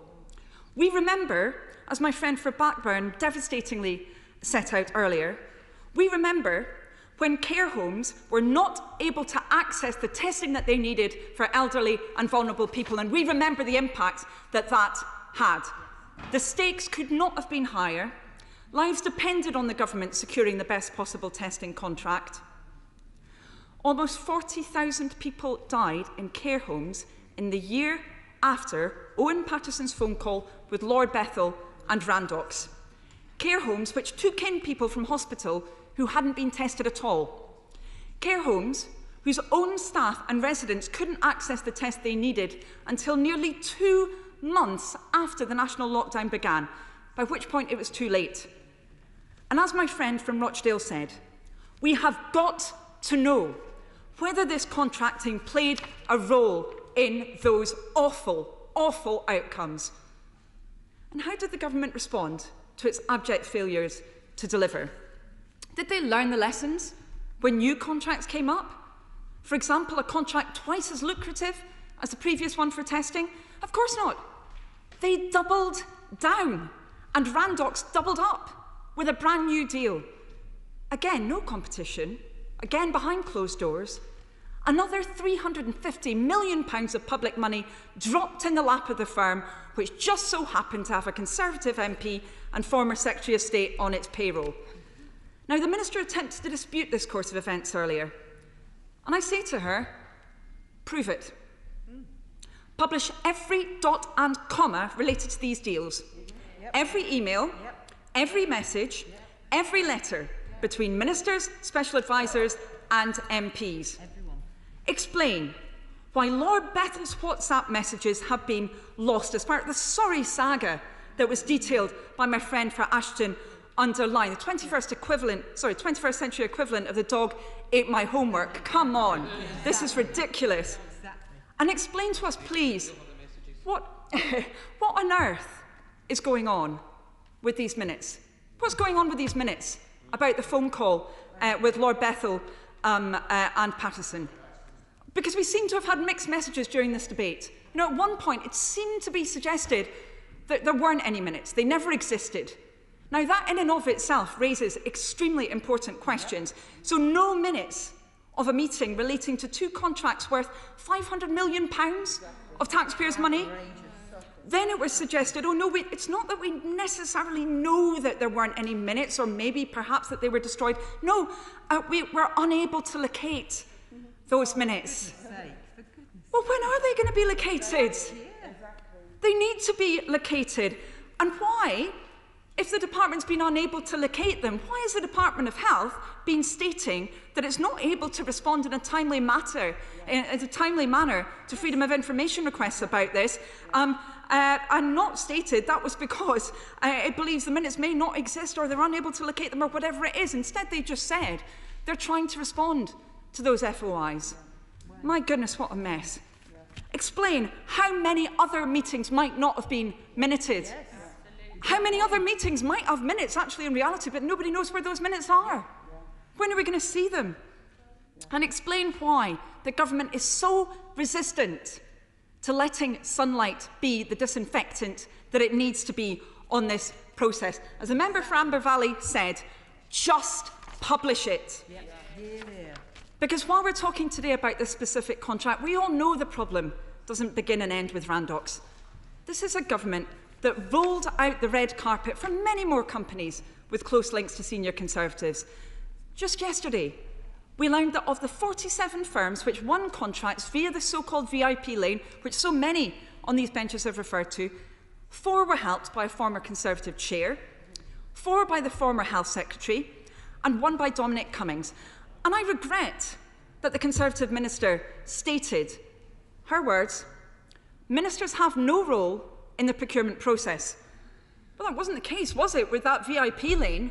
No. We know that now, in black and white. She has the opportunity to intervene on me if ministers played no role in that VIP lane. No, she can't, because she knows that they were recommending those companies, including her health secretary. Go ahead.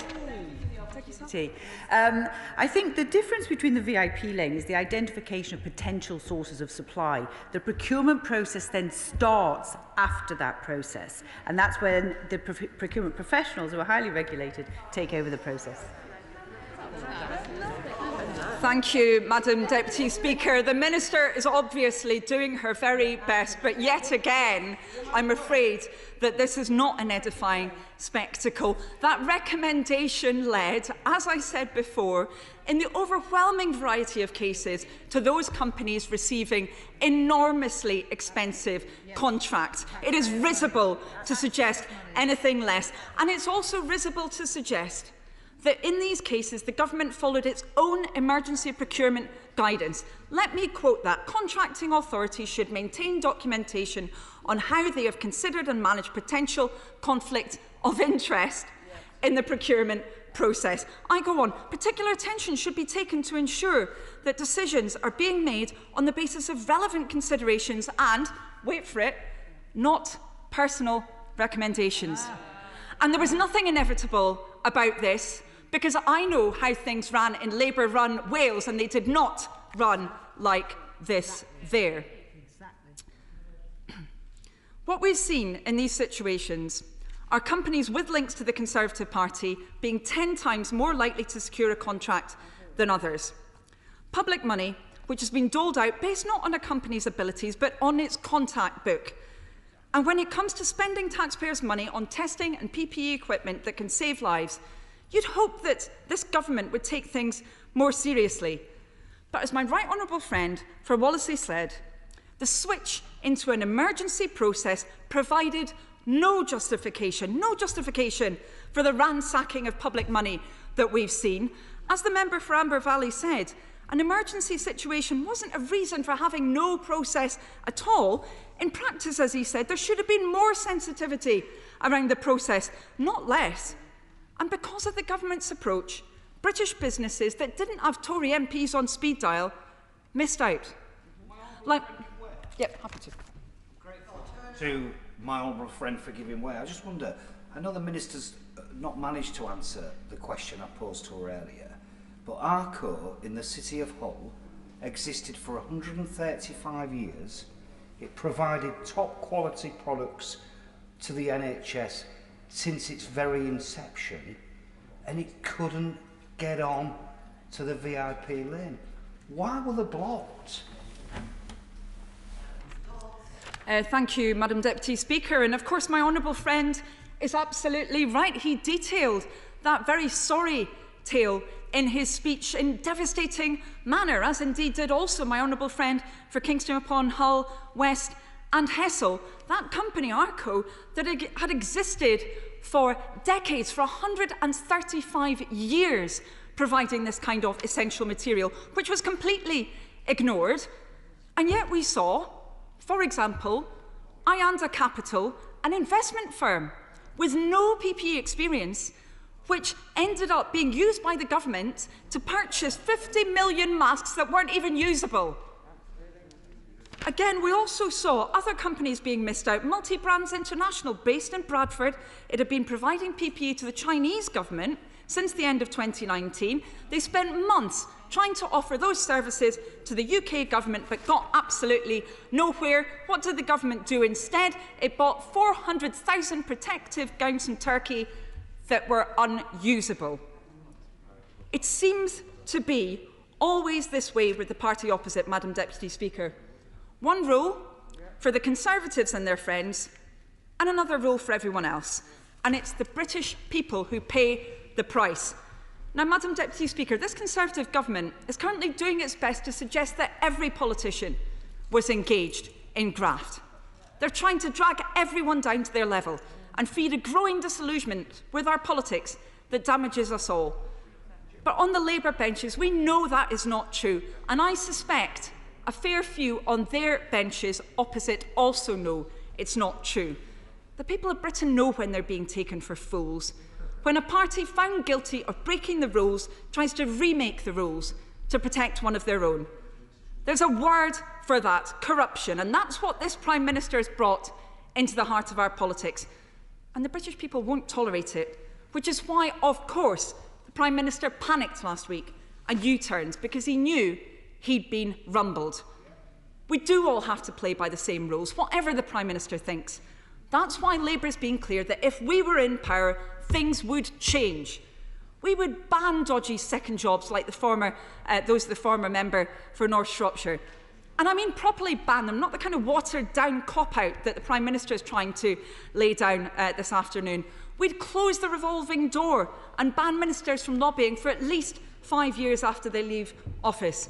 We'd stop Conservative plans to allow foreign money to flow into our politics and ban the use of shell companies to hide the source of donations. We'd create a new office for value for money and reform procurement rules to put an end to the industrial scale wasting of public money. And we'd create a new, genuinely independent Integrity and Ethics Commission to restore the standards in public life that have been trashed by this government.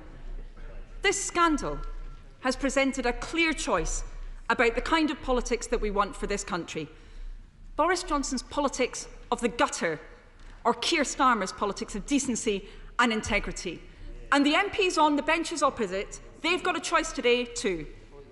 They can abstain under orders from the Prime Minister, their Chief Whip and the Leader of this House, or they can decide to make a stand. They can decide that they want to have a vote on this because they want to take a better path. And let's be very, very clear about the message that abstention is going to send, because we've heard weasel words, frankly, during this debate. And it appears clear that the scope of what government is proposing today, in terms of what it's willing to release, is far less than what Labour's motion requires. I see the Minister shaking her head. I sincerely hope that she's got that correct, because I have to say, listening to what she said and comparing it to what is written in the Labour motion, there seems to be far less this government is prepared to reveal. Go ahead. Thank you very much. As I said, we would advise the scope, and as the Honourable Gentleman said, it could be discussed, but I haven't yet commented on the scope because I don't have the details of that. Thank you, Madam Deputy Speaker. I was really hoping that the Minister might say at this stage, yes, absolutely, we will follow what Labour has called for. We will make sure that those documents are published. We will make sure that the minutes of meetings are set out. Instead, she seemed to, I'm afraid, muddy the waters. I don't mean to be unfair to her, but that was what her response did for me just now. Very happy if she can clarify. Appear to muddy the waters because I haven't actually, said what the scope is. But what we said is we will publish the documents and we put them in the House Library. And the scope, I'm sure, will be, as broad as you would expect to satisfy the Honourable Lady. Thank you, Madam Deputy Speaker. Well, of course, the way to guarantee that the scope would indeed be of the breadth it needs to be would be, of course, to have that binding vote in the House of Commons that Labour is calling for right now. Because, of course, we have been here before, as the Minister is aware. We have been here before with promises being made about what this government will be transparent around and what it, in practice, is willing to deliver, which far too often is far, far less. We have got the chance now to move beyond that cover-up and instead have the clean-up that my friend for Ashton-under-Lyne referred to. We've got the chance to make amends. The government has the chance. It can also immediately accept all outstanding FOI requests in relation to all PPE and testing contracts. And it can publish all documents and correspondence related to the £3.5 billion of contracts that have gone to Tory donors and Tory-linked companies. Let's make that choice now. Let's clear it up once and for all. Yeah. Minister Maggie Throop. Yeah. Thank you, Madam Deputy Speaker. And I'm pleased to be able to close this debate today on behalf of the Government. As my colleague set out earlier, the Government is not intended to vote against this humble address. We will review what information we hold in scope and come back to Parliament and deposit it in the libraries of the House, in line with the Government's established stance on responding to humble addresses. But, Madam Deputy Speaker, I'm grateful we've had the opportunity to address the important issues raised today. Questions of how, as a country, we can rise and meet the challenges we face, of how we can ensure a system that's not only fast but fair, and how we can learn lessons from this most challenging period in our history. But one of the most important lessons I take from it, Madam Deputy Speaker, is that when we work together, we can do incredible things. We can build a testing capacity almost from scratch. We can reach millions of people in a single day, and we can save lives on a massive scale. Imagine what would have happened if we had not worked with so many incredible partners to deliver these efforts, because no one can do it on their own, especially in such unprecedented circumstances. So it's the duty of a responsible government to work with anyone who can. The NHS has been phenomenal, our hospitals have been phenomenal, local government has been phenomenal, but so too has the private sector. We couldn't have come this far without them. And looking at the situation today, Madam Deputy Speaker, it's easy to forget just how far we've come. Back in March 2020, we could process just a few thousand tests a day, but now we can process millions.